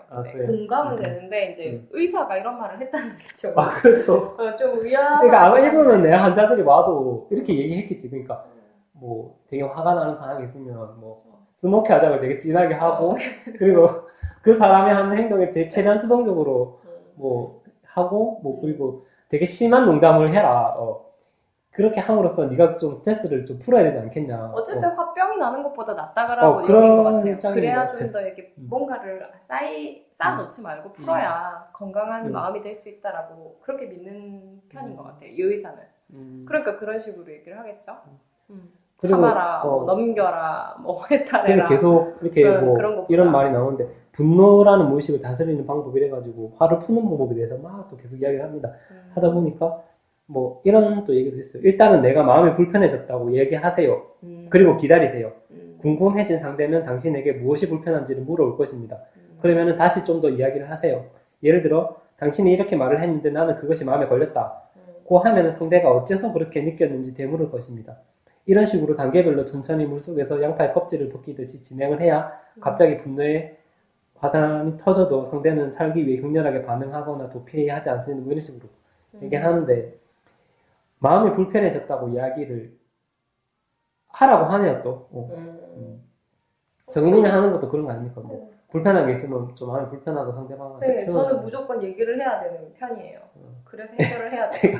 이래가지고 어떤 걸 봤냐면 예전에 우리 카톡방에 우리 단체 카톡방 있거든요. 거기에 또 있어요. 어떤 분이 있는데 자기가 그것 때문에 어떤 사람하고 화가 났는데 편지를 한 5장 편지를 5장 적었다.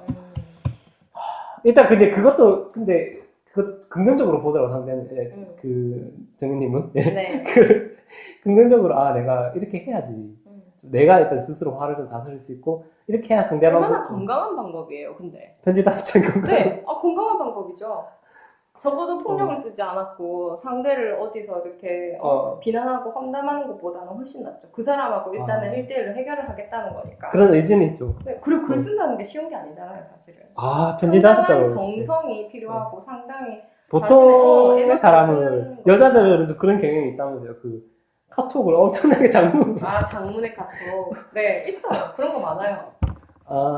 그렇게 그 경우가 좀 궁금한데 그렇게 하면 이제 그 상대방이 좀 어떻게 좀 행동이 좀 달라지는지. 행동이 달라지는 게 아니라 이제 일단은 문은 열리는 거죠. 상대가 나한테 지금 얘기를 하자고 거는 거구나 이렇게 얘기가 되는 거니까 시작은 될 수 있죠. 그거 자체로 해결되진 않아요. 왜냐면 그건 자기 입장만 담긴 내용이니까 온전히 자기 입장이잖아요.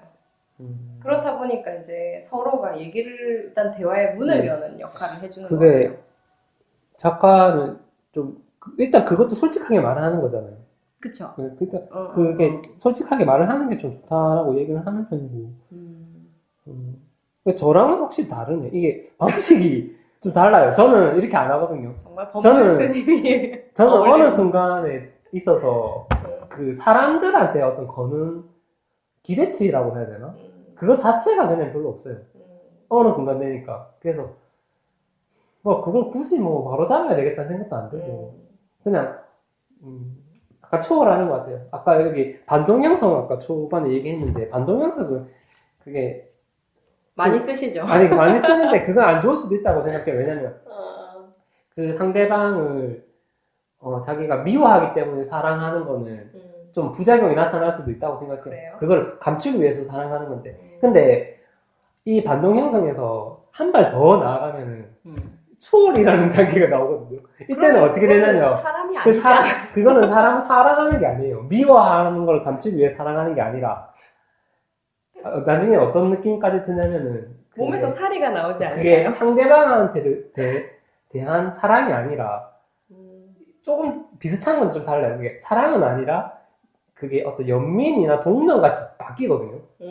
해탈 해버리면 너무 그냥 저 사람을 보면 너무 그냥 좀 그래 좀 이해도 되고 미혹하다는 생각도 많이 들고 굳이 사랑하려고 노력 안 해도 그냥 저절로 보면 이해가 돼요. 이해가 되고 어느 순간 사람에 대한 기대치가 없어지니까 화도 안 내요. 어느 순간 되면 어느 정도 그게 돼야지 내가 좀 어느 정도 존중하는 사람이어야지 무의식적으로 이렇게 화라도 나는데 원래 그 평등성상이 있어야 그게 화가 나는데 너무 이제 그걸 또 수영을 열심히 하다 보면은 화도 안 나더라고요. 그래서 이런 방법을 푸는 데 있어서 이 사람은 그거를 이제 일단 그래도 친구라고 생각을 하고 이 사람을 이렇게 푸는 것 같고 저는 별로 친구라고도 생각 안 해요. 맞아요. 근데 저도 그래요.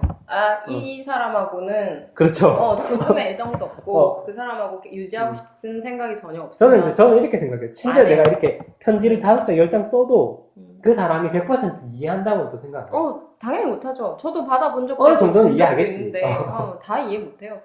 왜냐면 지극히 자기의 입장만 들어있는 내용이기 맞죠. 때문에 항상 자기 입장에서 무조건 자기 입장이기 때문에 어쩔 수가 없어요. 내가 객관적으로 생각했다라고 하지만 실제로 그럴 수는 없거든요.